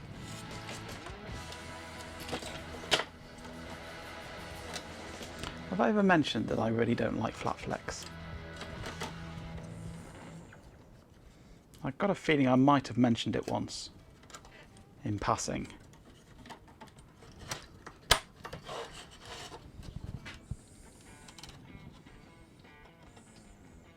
Once or twice. That's a slide out one, that one, isn't it?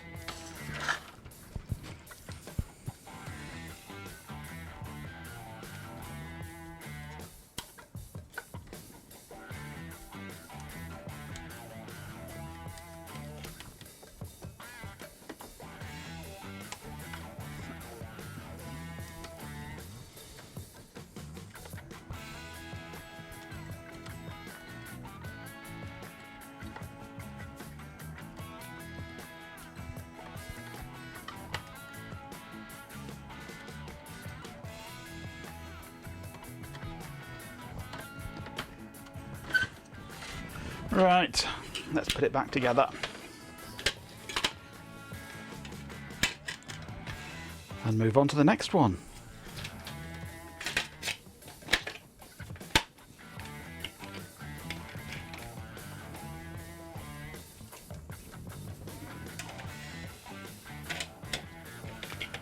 I suppose really we should be looking for a drive that's the same age as the PS2, really, shouldn't we? So what year did the 50,000 come out? 2001-ish.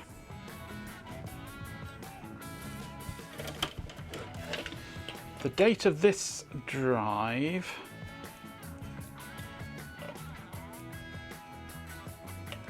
is unknown. 2005. So that's possibly just a little new. 2003. Oh, yeah, we're close-ish. Not too far away with the 2005.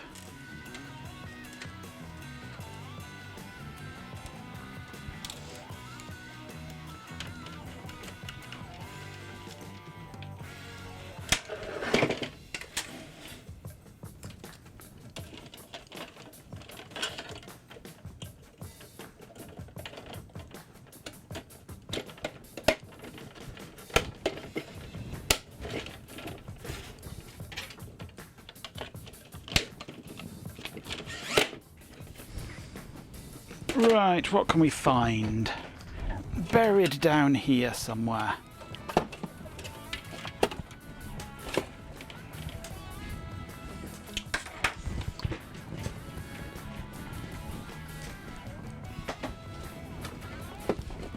Magenta, Chloe Raccoon would like you to drink some water.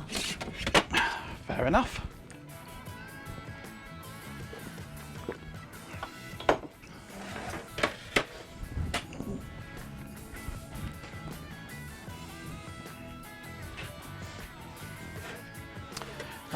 What is this? This is a CD DVD drive. This is another TSS Corp one. The date of this one, actually, let's look at the dates. 2005, that's a bit new. What was this TSS one? That's no LG. This LG is 2005. This is going to be too new. This is SATA. 2009, yeah. Get me started. Primarily not investing heavily in sentient toast. Such a missed opportunity for existential dread. Also failing to secure a lifetime supply of perfectly ripe mangoes. 2008. Glorious, fruity tragedy. 2007. They'll be too new.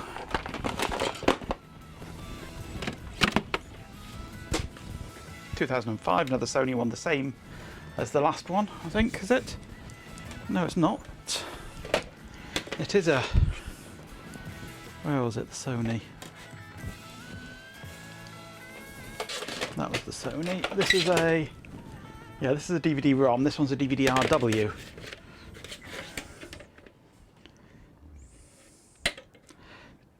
DDU1613 versus DWD23A.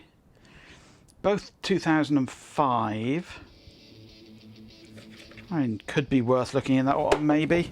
See if there's any better candidates. Still a bit new, that one.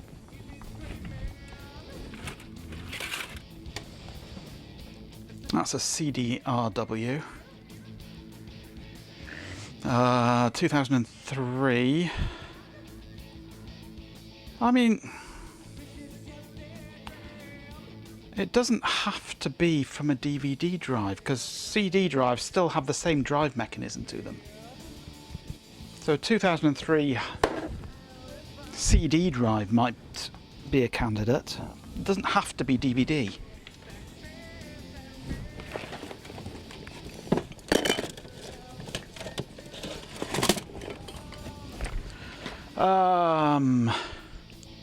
A 2000 CD. What make is this?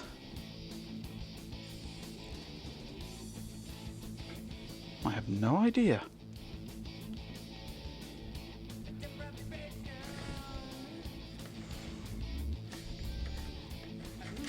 I have no idea what make that is. It's an E118405, whatever that is. See if you can spot who made that.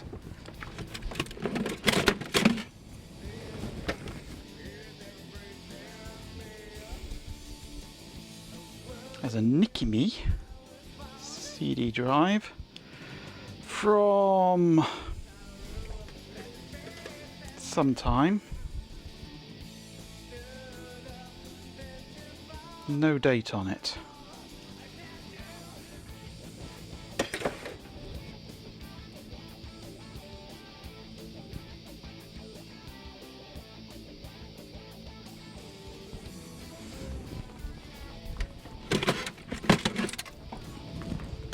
is a Samsung CD from 2000. Bit early perhaps those.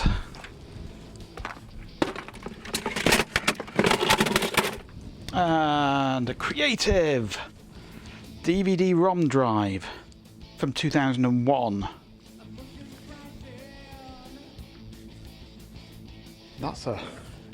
Could be a possibility, I guess.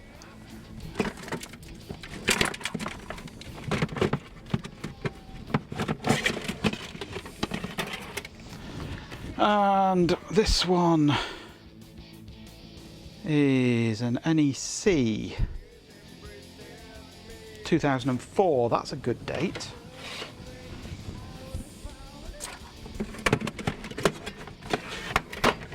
And this is an LG Super Multi from 2004. That's a good date as well.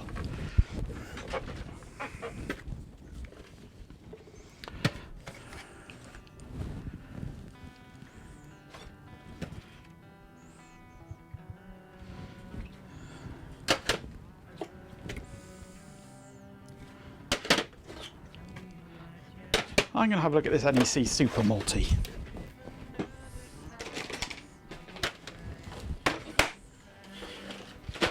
See what's in here. Because it's from the right date-ish, 2004. It is a DVD. It's an early DVD rewritable. Champion! It won't eject. With 50 bits, Chloe Raccoon Come on. says. Pure 50 in here, Unstick. dude. There we go.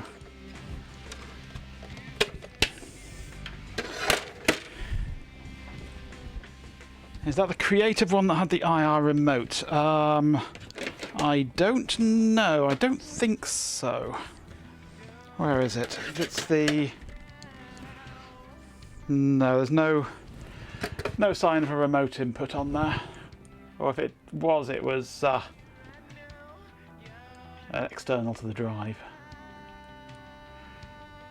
Because if maintenance is always good, yeah. I'm terrible. Use a pin. No, the actual mechanisms on these drives after a while get stuck and they just need a bash to free them up. It was trying to eject. It was connected up to power and trying to eject and just wouldn't. And they often get stuck. And just need a bit of a bash to clear them out.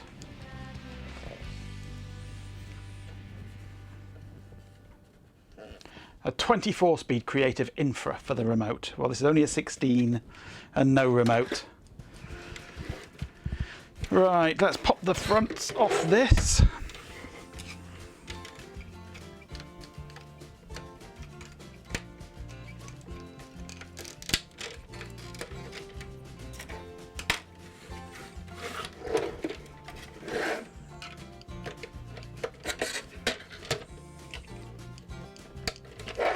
I'm glad they all pretty much standardised on a common way of fixing the face plates and things on these.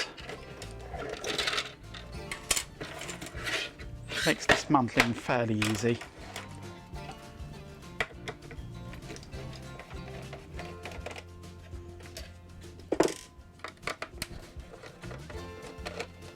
Oh, they've got infra written on them, have they? Mine certainly hasn't.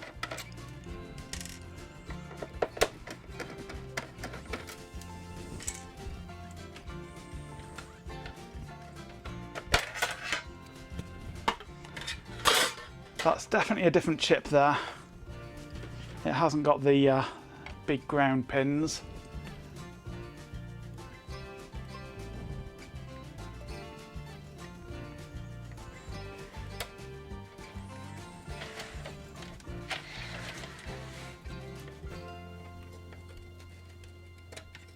Anything on this side?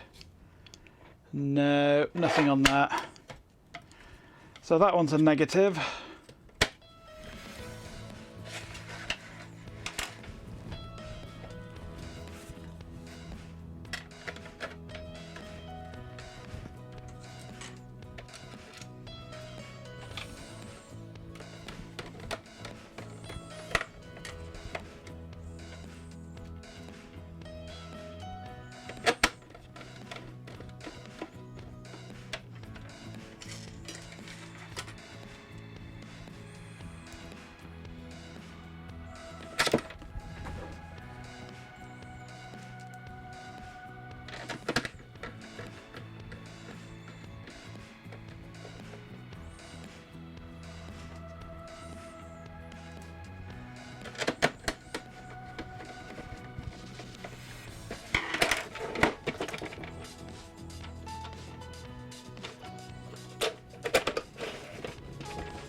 Right, that is a no.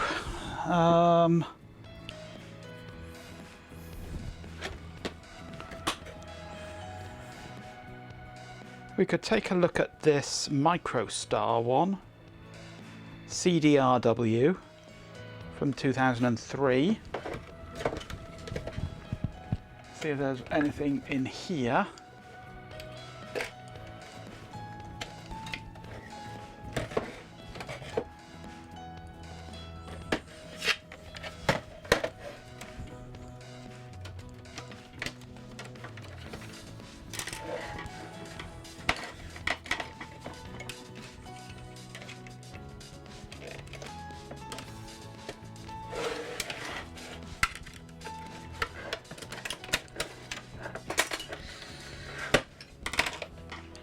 This will fit with it.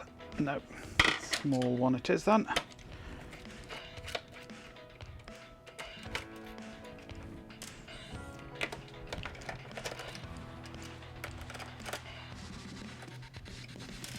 It wouldn't surprise me if most or all of these used a single driver for all the motors rather than two separate drivers like the PS2 does.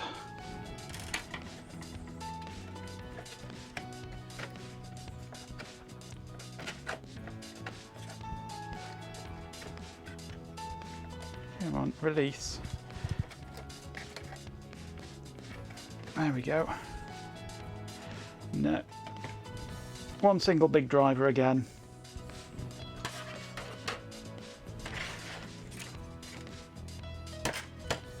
Nothing on that side.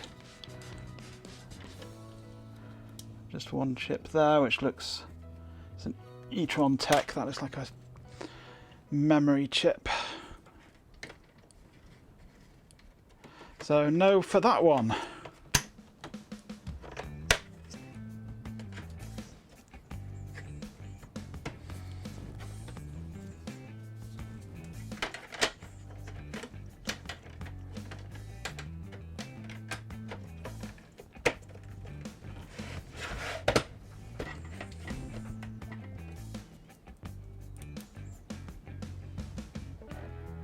I think this may be a fool's errand trying to find this chip in a random DVD drive. Because so far every one that we've opened has had one single driver for all the motors.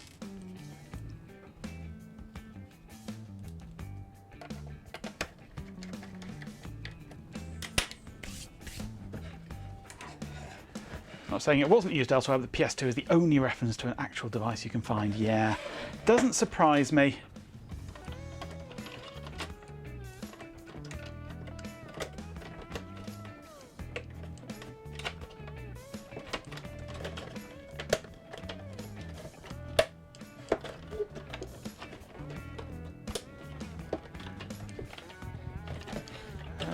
What's happening with that? That should go inside, I think.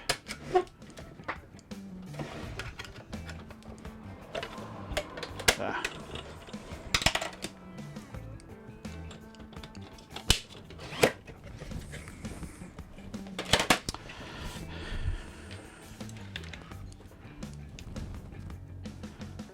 Still got a few things to buy to make this thing viable. Yeah. It's a Sony, yeah. So who knows? So, controller, special modded memory card, HDD adapter. Is that how it works?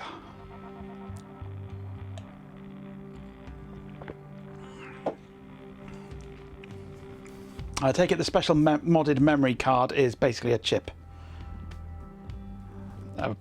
A way of jailbreaking it. No? What does the special modded memory card do?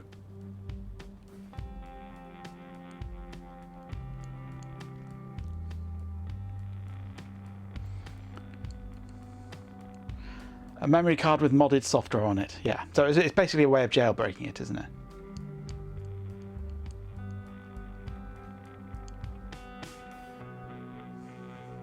Darkstar 1337 has arrived.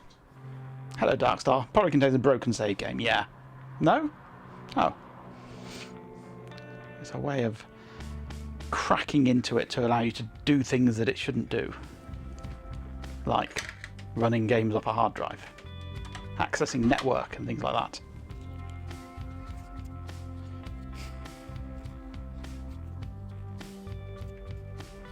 Free McBoot.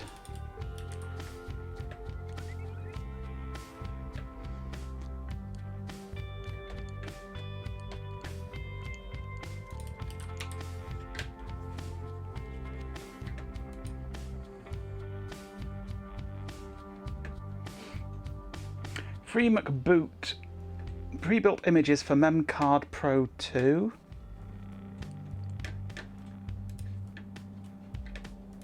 Free McBoot. Unlock your PlayStation 2. 100% software-based mod. No soldering arm, blah blah blah. Works entirely through a vulnerability in the PS2 console's memory card boot sequence, keeping your hardware completely stock. Hot Rocks Girl has arrived. Hello, Hot Rocks. Native exFAT USB support. Allows you to read high-capacity USB drives format in exFAT.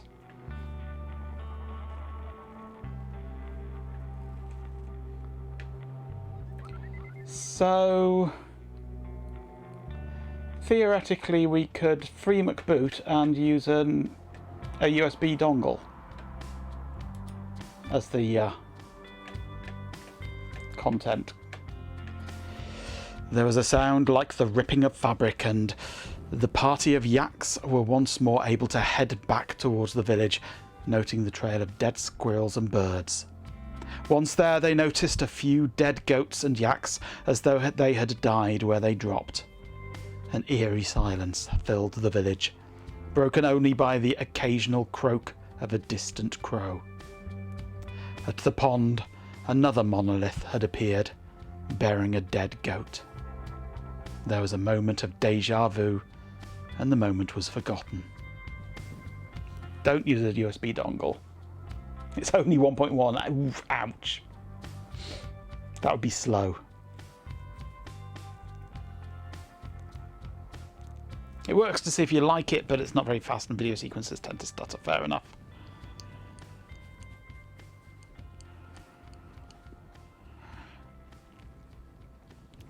And then a hard drive adapter and a hard drive or SSD.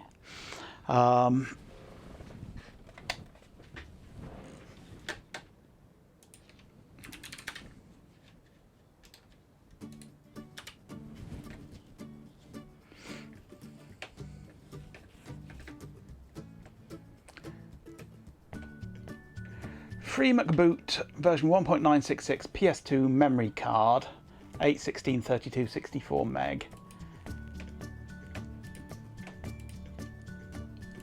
A 64 meg is $9.79.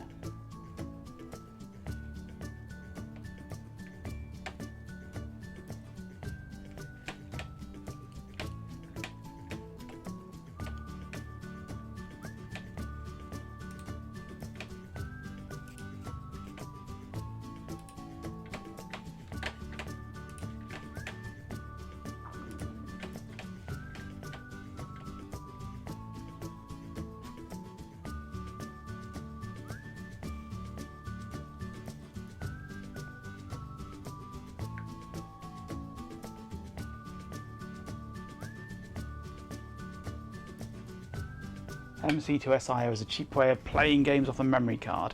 Well, I've got a whole stack of hard drives here. I'd much rather have a hard drive. If I'm going to have it not stock and not playing off CD, off DVD, then a hard drive it's going to be, basically.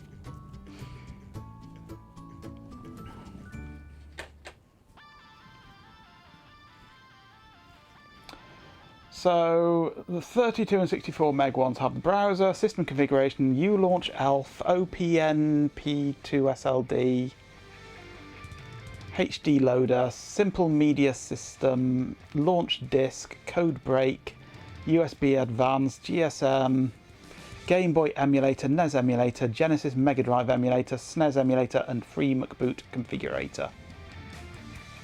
And all that for £9.79. Is that what I want? OPL is the game launcher. Cool.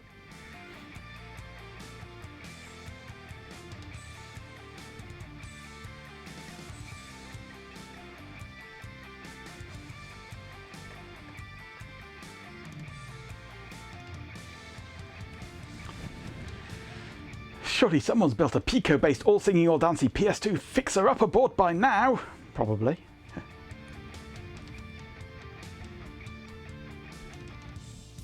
I've got IDE, I've got SATA, I've got SSDs, I've got IDE to SD adapters, whatever. Storage won't be a problem as long as I've got an adapter. So answer me this then quickly. This will do what I want, is it? To get it booting off other things. A free McBoot 1.966 memory card 64 meg.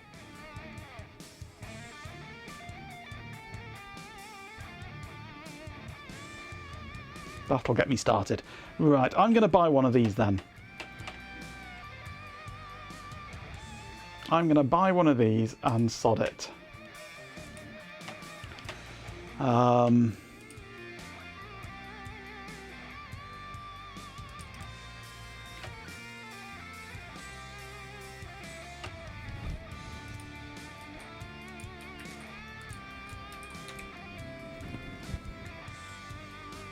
And a controller. I will need a controller, yes.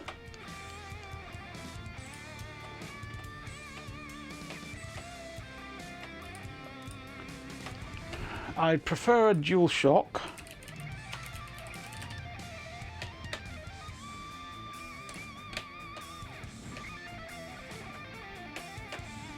The DualShock 2 I want, isn't it?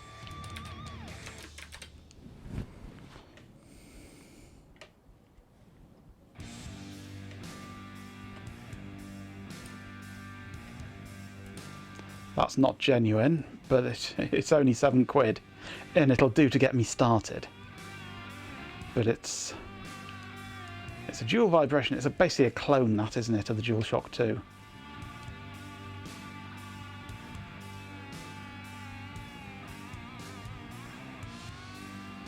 That's not USB, no.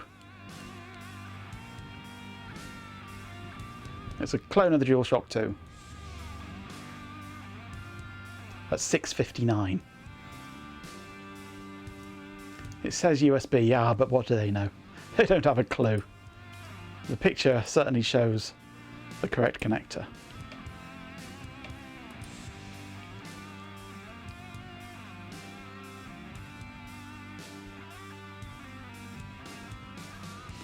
Wired connection, dual analog sticks, dual vibration motors, plug and play, PS2 compatible, PS2 Slim compatible, PS1 compatible. 2 controllers included. Oh! Is that $6.59 for 2 controllers? And they'll be shite controllers.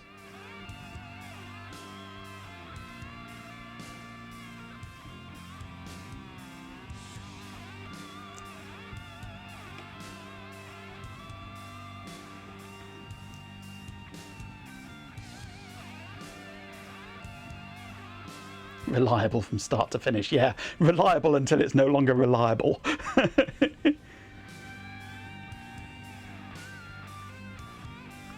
Probably won't have the pressure sensitive buttons. I'm not really that bothered by pressure sensitive buttons. Not with my fat sausage fingers.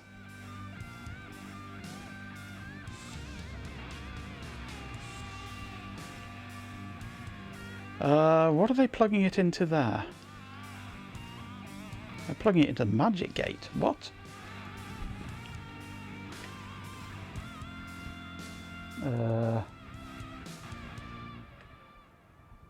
What the hell are they doing there?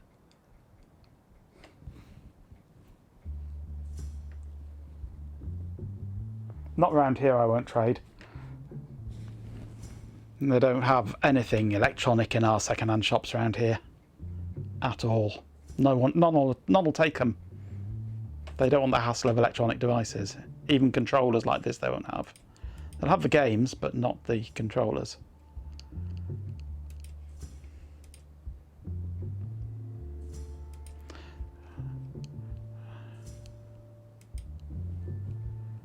I'm confused. Or maybe they're confused. And there it's showing it plugged into the right place.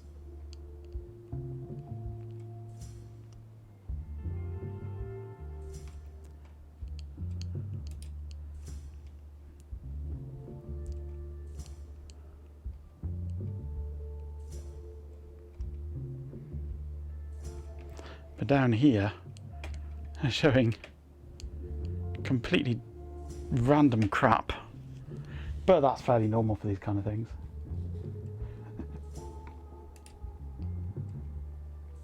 Come to that, what is it they're plugging it into?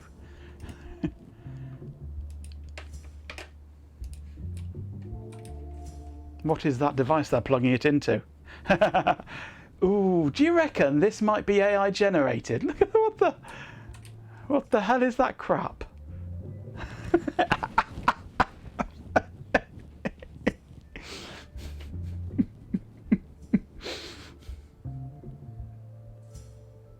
Champion! With 50 bits, Chloe Raccoon says, Cheer 50 comfort that lasts for hours, cramps that will be with you for days. Absolutely, yes. It's like the reliable connection. Reliable from start to finish. It's reliable up until the moment that it's no longer reliable, at which point it's finished. Good old AI generated crap in the advert there. Sod it, I'm going to buy one of these. I don't know whether it comes with one or two, but there's only one of me, so I only need one. And if it happens to come with two, then I've got a backup for when this one dies. And it's only $6.59, so sod it. It's dirt cheap and crap, but it'll do for me.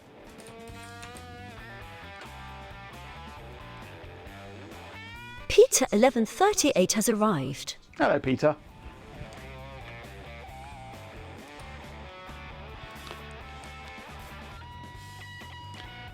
So that's 1638, and it'll get me functional, although slow as buggery.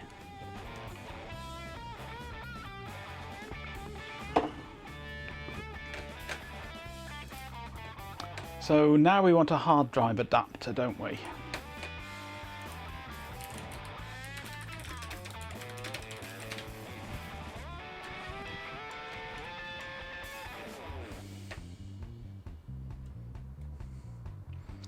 I was looking around at these the other day.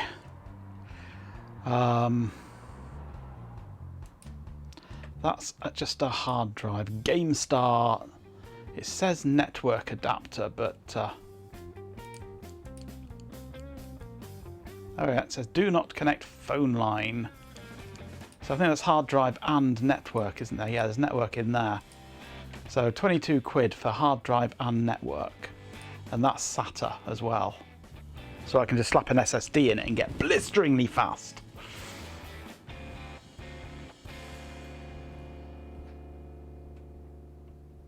You're seeing this GameStar SATA one, yeah.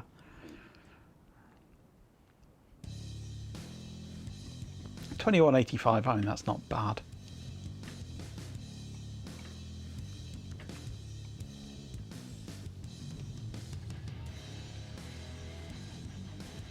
For the PlayStation 2 fat game console. New product, good quality, every single one will be tested professionally before shipping out. Of course it will. Can support as large as 2 terabyte SATA hard drive. Support all the brands of 2.5 inch, 3.5 inch SATA hard drive or SSD. Prefect support, FHDB, FMCB. It's got prefect support. I always wanted prefect support. HD loader, OPL, USB advance, all retro consoles, emulators, etc. Exactly same as original network adapter, except no network functionality. This product has no network function. But it says it's a network adapter. And it's got a network socket on it. And it says don't connect a phone line to it. Okay.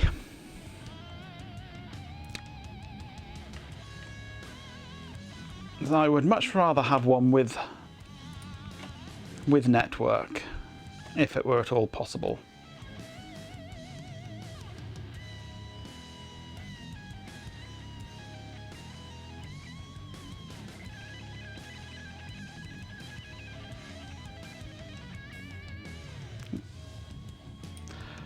Well, on the image, it actually has the word network embossed in it there, and that's where the network socket would be.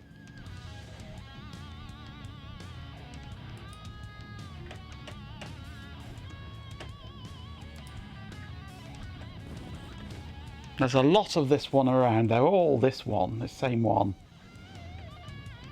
Unless you get a second-hand original one.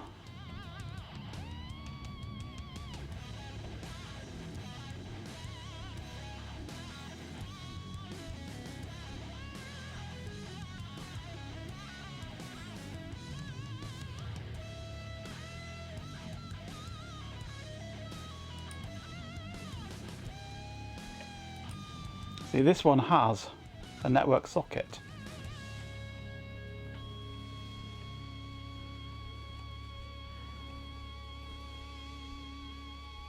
This is a used one. They probably bought it thinking it had network and found the network didn't work.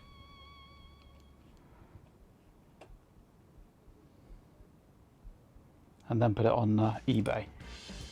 Although this looks like an IDE one rather than a SATA one.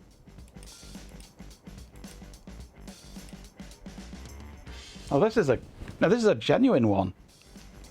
It's 57 quid for a genuine one.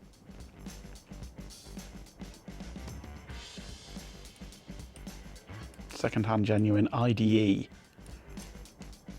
including the hard drive by the looks of things.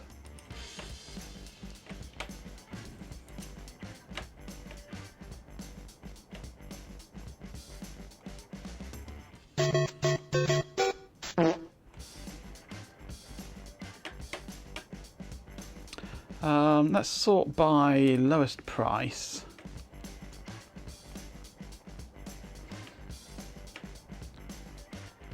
Here's the GameStar for $15.45. They all use exactly the same images. Has arrived. Have I? Oh no.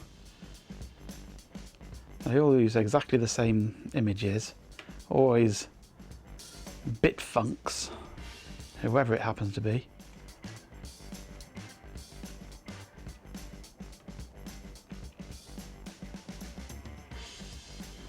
But they're only showing the... I'm an idiot. They're only showing the upgrade board here. I'm Mr. Meeseeks! Look at me!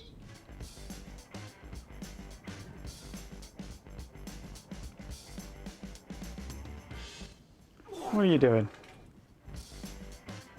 They're called network adapters after the OEM ones. Only OEM ones have networking and they need to be upgraded to SATA. Yeah. I mean, this one... The image they got here is just completely and utterly unrelated. Here they're saying a SATA hard drive adapter for 2.5 or 3.5 inch IDE hard drive for PlayStation. The images show the GameStar thing using Bitfunks' images. But then scroll on down and the description shows a memory card emulator for the GameCube and the a SATA upgrade board for the original IDE. So I have no idea what they are actually selling there. So I'm not touching them with even with Ben's pole. But they all use exactly the same imagery.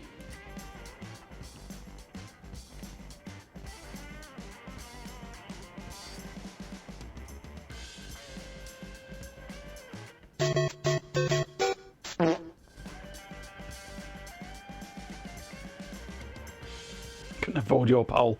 I wouldn't want it anyway. One high-speed SATA interface hard drive expansion adapter, one technical user instructions manual.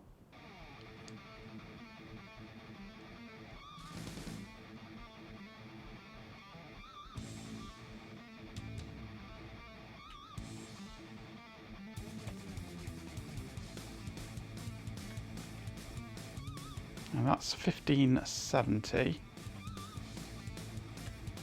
3 to 5 days.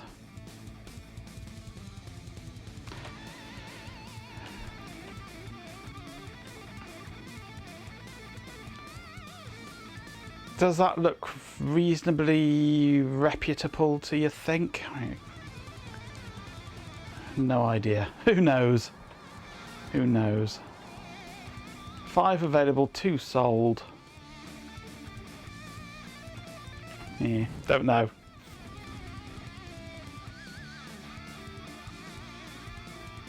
I think what Ben's poll if it's made by Deck, yeah. There is no reputable, no, I know.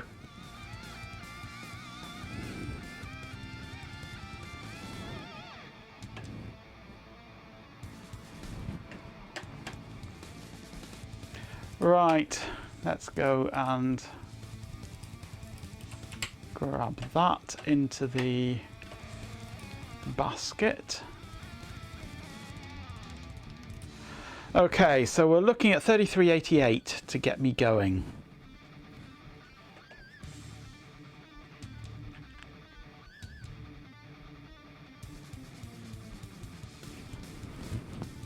That's 1750 for the hard drive adapter, 659 for a cheapo controller, and 979 for the FreeMac boot 64 meg.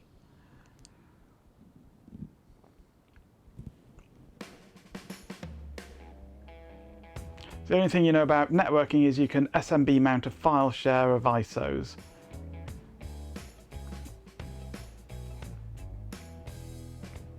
Yeah, could be useful, but probably not. How would I go about getting things onto the hard drive? Would I stick them onto a flash drive, stick it in the USB, and let it copy it across locally slowly? Or would I take the hard drive out, plug it into something else, and copy them across?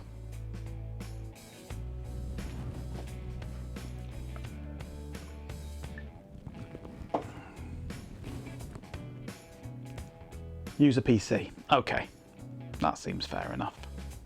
I can manage that.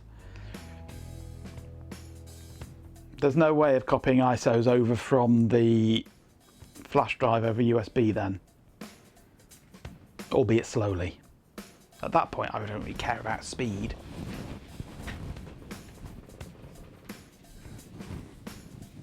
Just more convenient if I can just plug it in, use my controller to copy it across to the hard drive, and then let it sit there for half an hour.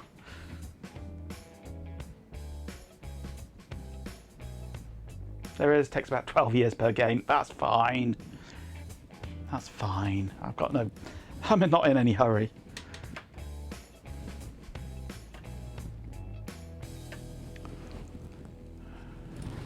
Right, sod it, I'm buying this lot.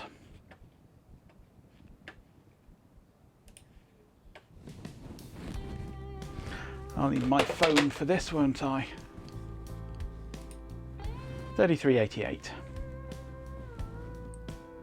I could probably buy an entire PlayStation 2 for less, can't I? But where's the fun in that?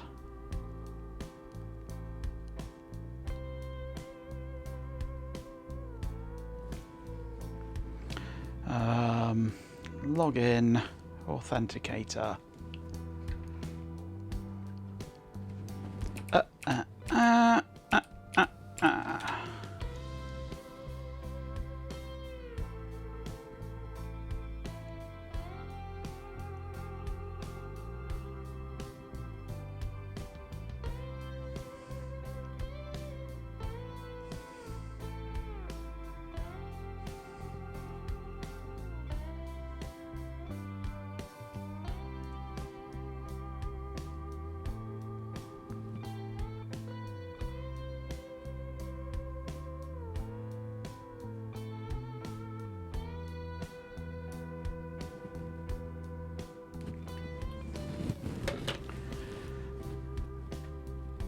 Oh, by the way, Carrot House, yes, is the answer to that. I agree. 3388. Which card am I putting this on? One moment.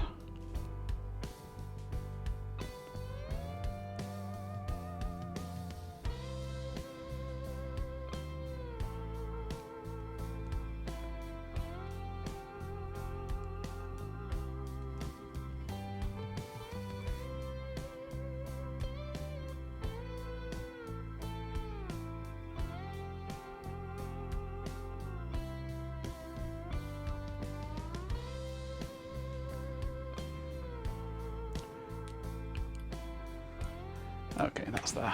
Fine. Completing purchase.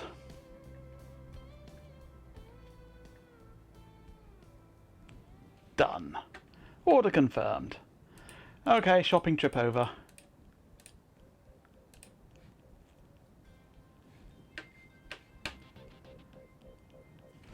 Right, well that's it for the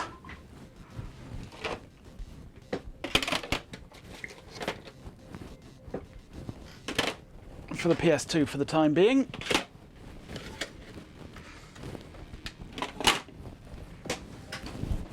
Oh, it's 9:25.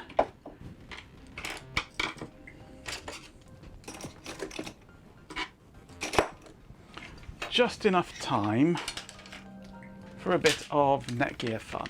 Not Netgear, NetBSD fun.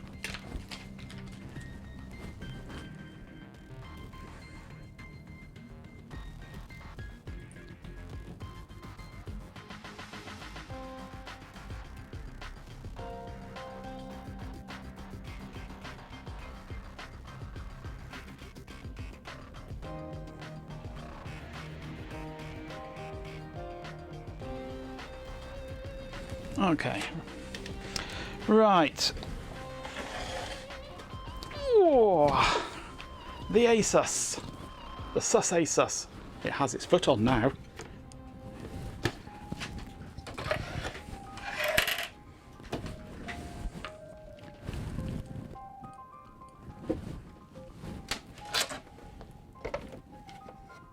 Let's stick NetBSD on it. For the lols.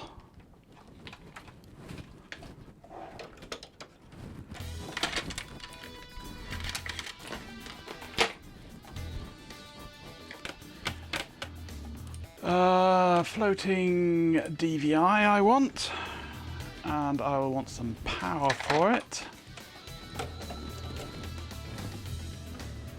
And I will want a keyboard and mouse.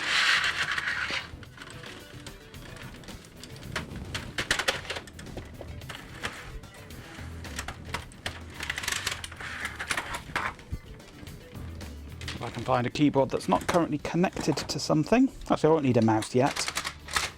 There we go, that's my test keyboard. You've got NetBSD on an old Dell laptop, it's terrible, yeah. Okay.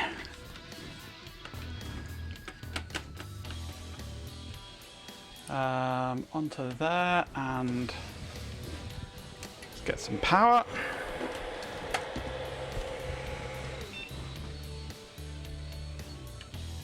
Okay, I happen to have here a DVD with NetBSD 11 on it.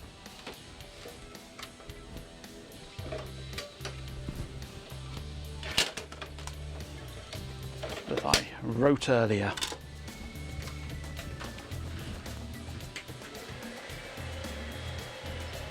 Disaster Pi in Discord. Oh, I've got to see this pie.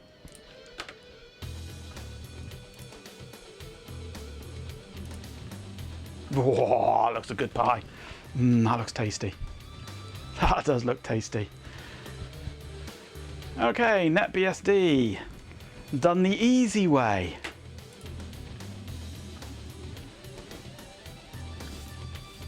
I need Linux for it. Have you seen the price of the discs for Linux?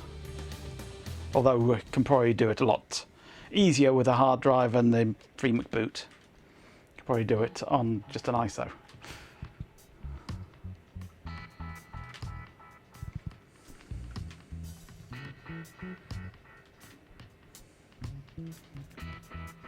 This is the easy way of doing NetBSD with a VGA interface, an ordinary keyboard,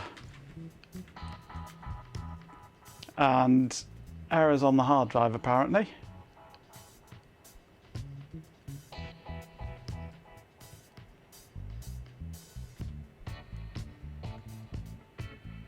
What do I plan to do with NetBSD? Absolutely nothing. Just show you what it's like installing it properly, as opposed to painfully over network with serial console and a tiny compact flash card.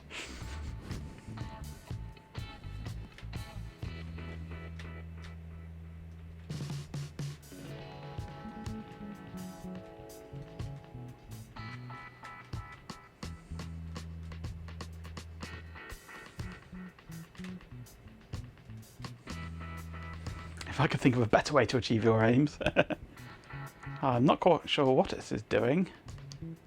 It's saying L-O, C cedilla, I with a caret. I think that's meant to be login. It's doing something weird here.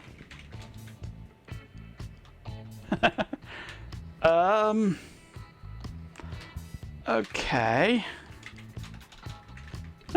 The easy way, yeah.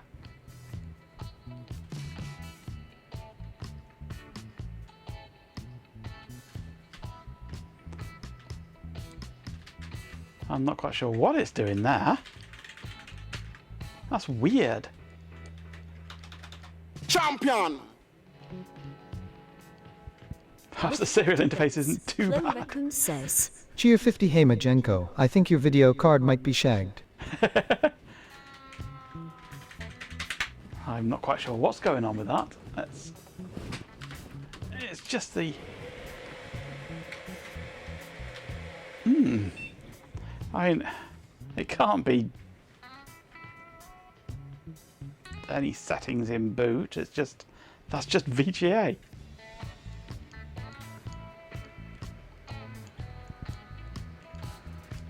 Drop to boot prompt.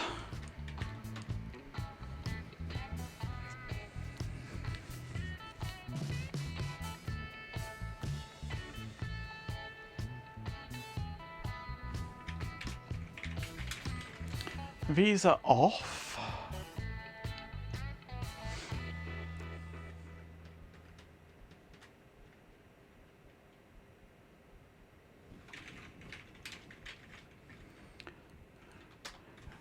Boot minus V.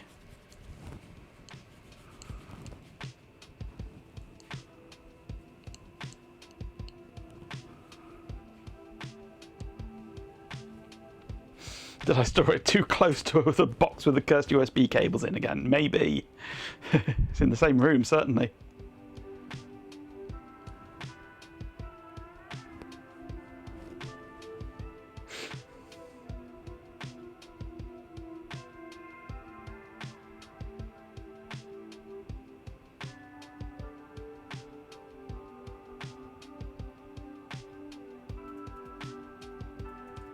Fatal breakpoint trap in supervisor mode.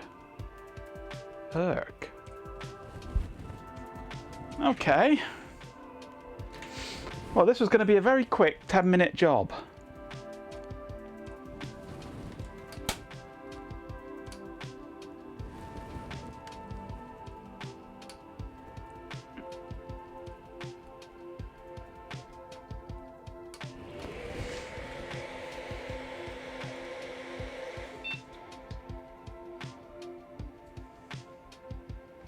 We've got our 2 gig of RAM showing, yeah.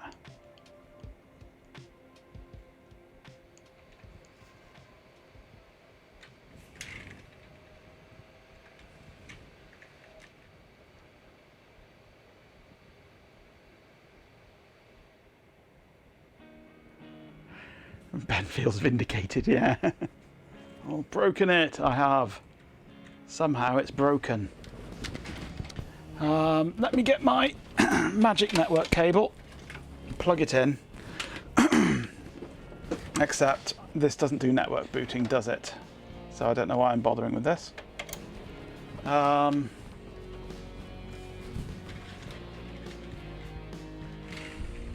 Let's just run a boot again.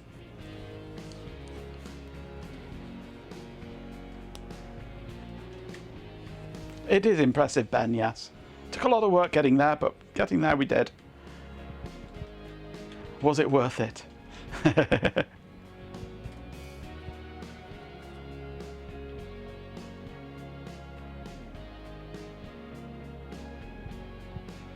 NetBSD runs on anything except an ordinary PC.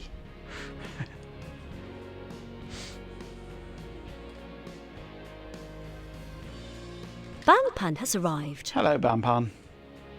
You haven't missed any progress bars. These hard drive errors are worrying.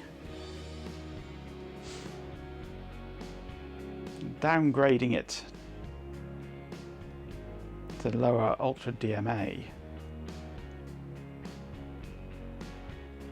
Downgrading it to PIO mode 4. DMA error reading. Maybe it doesn't do DMA, that hard drive. Ugh. If it can do what you want, it'll be worth it, yeah. If. Lovely to see NetBSD login prompt. Are we there yet? No. We're just booting off the CD at the moment. And it's doing very weird things.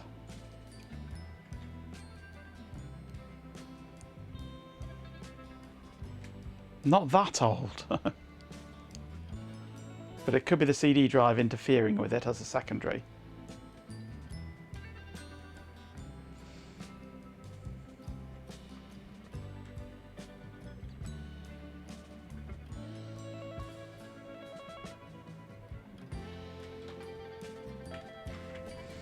Now it's got this far and seems to be stuck. No activity on the CD drive.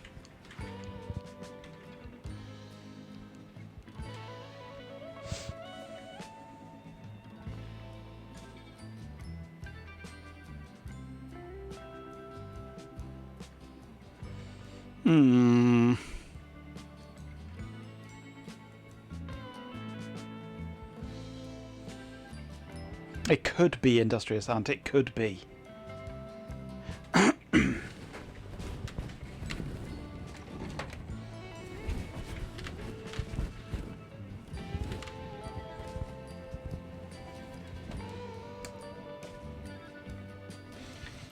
Let's pull it apart.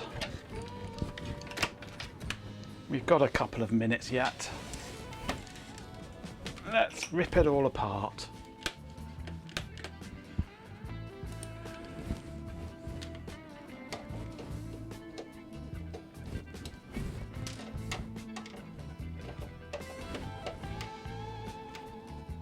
Micron RAM, I've no idea. We could treat those RAM slots to some contact cleaner, absolutely we could.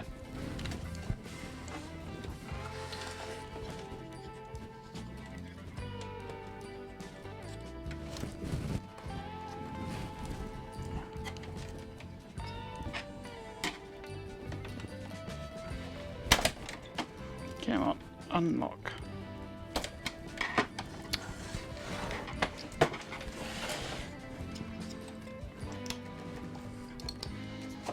Go.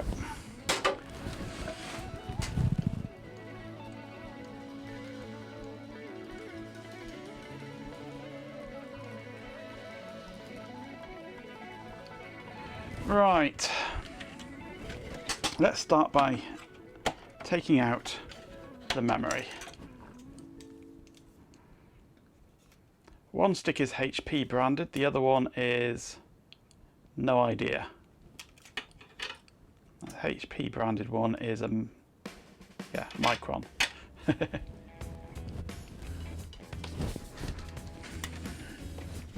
And squirt the slots.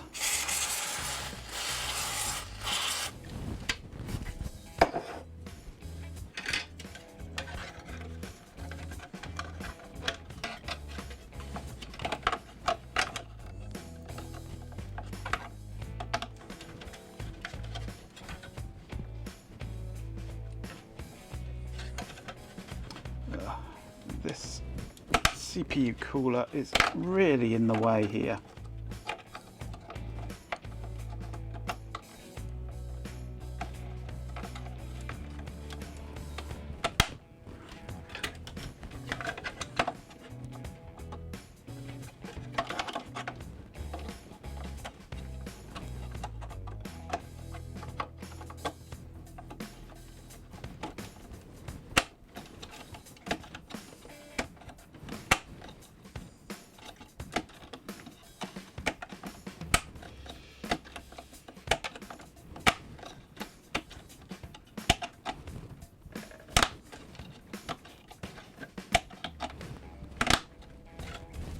Right, I've given that a good squirting and an insert and remove multiple times.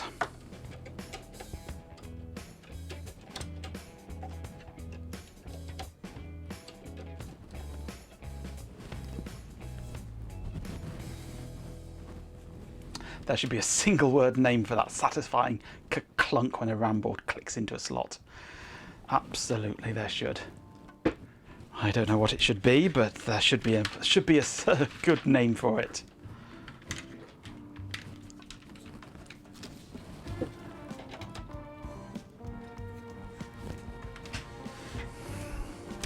Right, what I'm going to do now is eject the DVD. Eject the DVD, and notice that the video has crashed because OBS.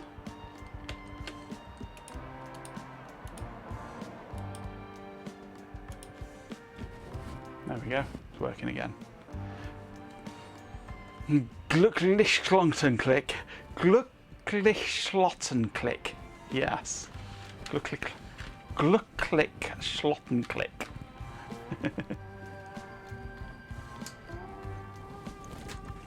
Right, let's get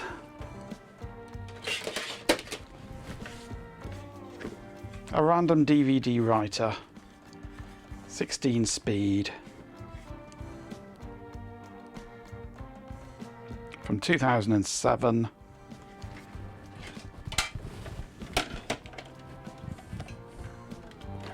And we shall slot this in here instead of the stock one. Could squirt the patter ribbon. I wouldn't mind replacing the patter ribbon actually, maybe. It's just grubby, but it's fine.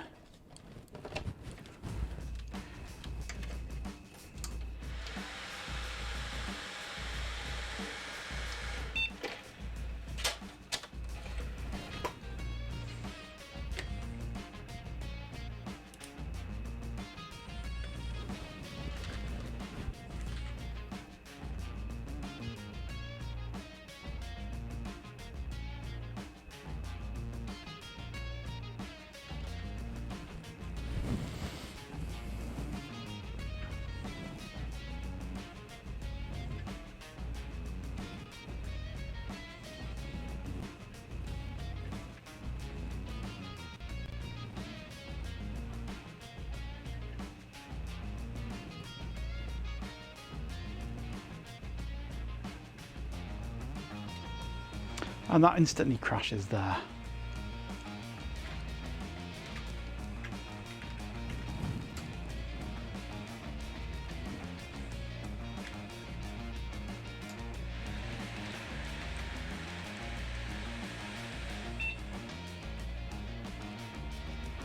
We have our full 2 gig. Let's go into the BIOS a moment, just to check to see if there is anything. Don't think there will be. Those are all set to auto.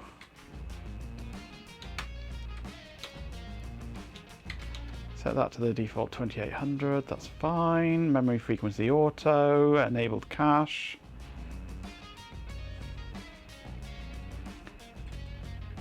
Instant music is disabled.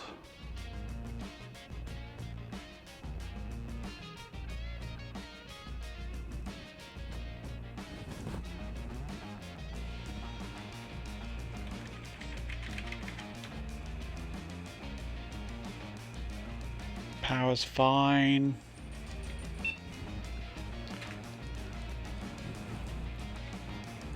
No, that all looks fine. I don't know why this is crashing like this.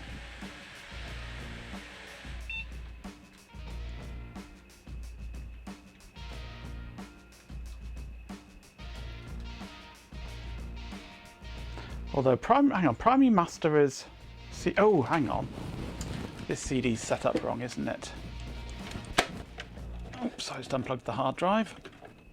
That's fine, I think I'll try another hard drive anyway.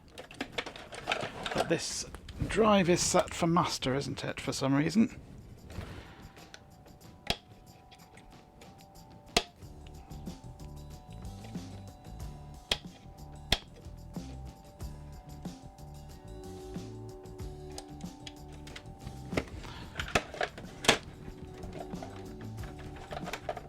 Okay.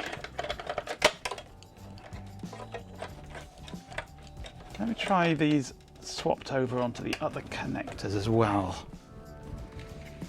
Hard drive. Give me a hard drive. That's the original hard drive out of the system.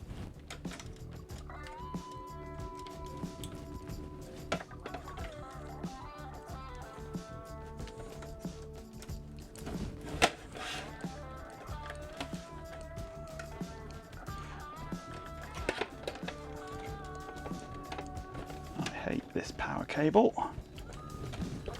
Okay.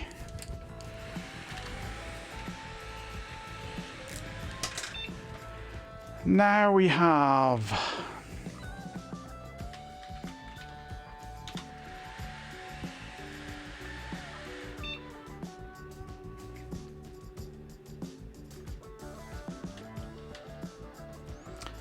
okay.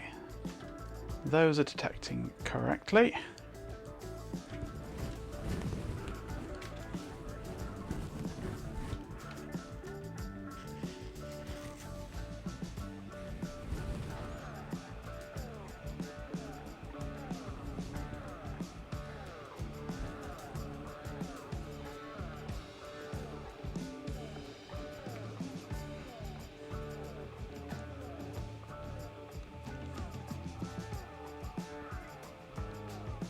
And do we get anything? Hard drive looks better.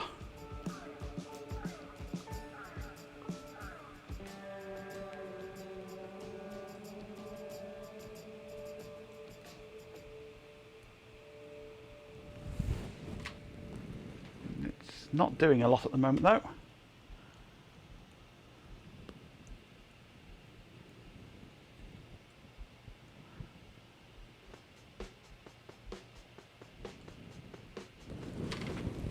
Is there any activity on the drive? Not that I can see.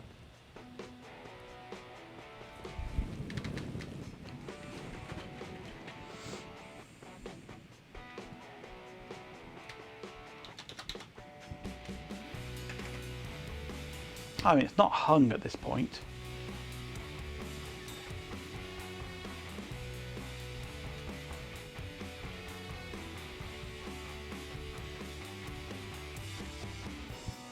If I press the power button, it powers down properly.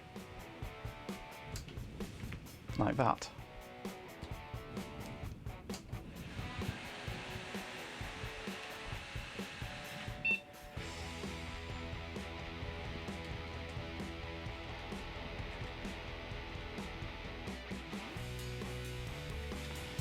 It might be pen, yes, it might be. So boot -V.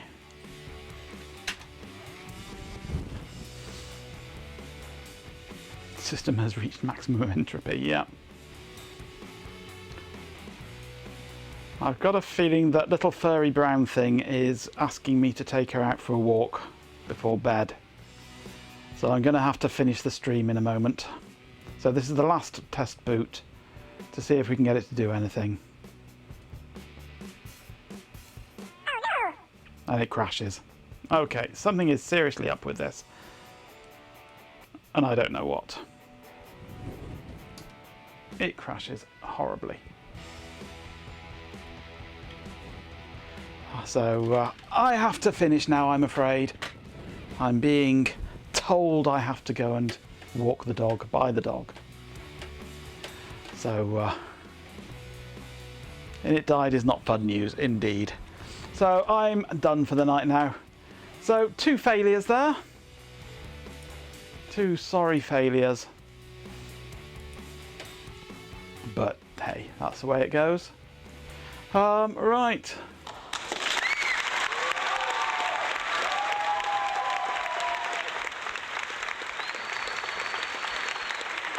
Genuine puppy eyes, yeah. Install Puppy Linux. Okay.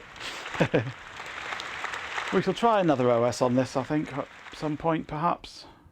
Or maybe I'll swap the CPU for another one, or maybe the CPU's dying. Maybe we'll try some more memory. I don't know. 2 failures, rookie numbers. Yeah. Right, outro time.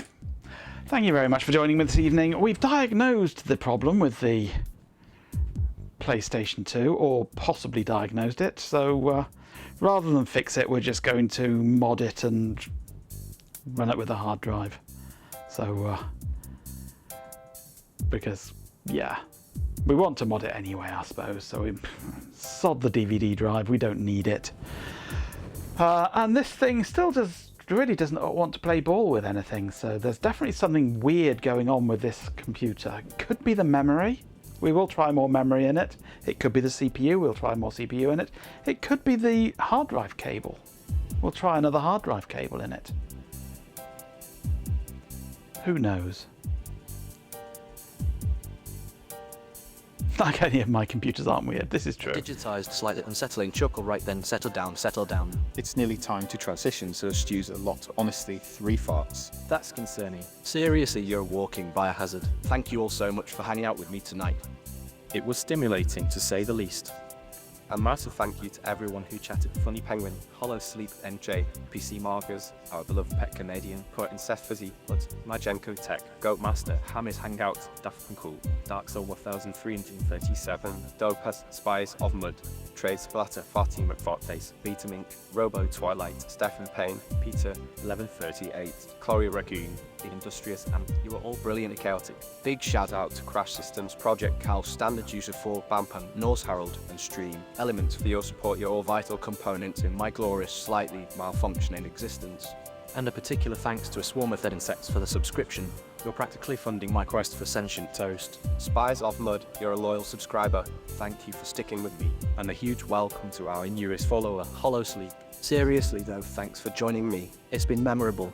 Don't forget to like, subscribe, and try to keep your digestive systems under control. Exclamation idiot sound of a dial tone fading out. Could be the user, in which case we're kind of stuck. Indeed, yes. More than likely is the user.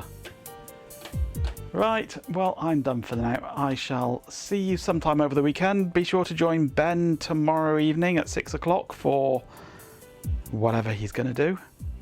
Something more NetBSD from Ben, possibly, is it? Who knows? Oh, I suppose Ben might know, but not always. Right, I've got to go walk the dog. I'll see you next time.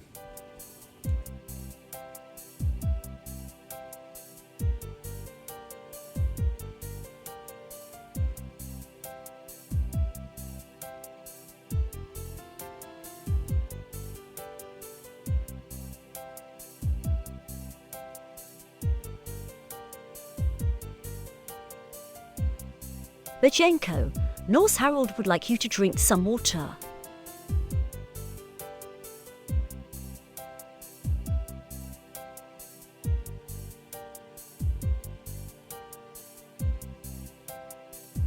Water has just been drunk.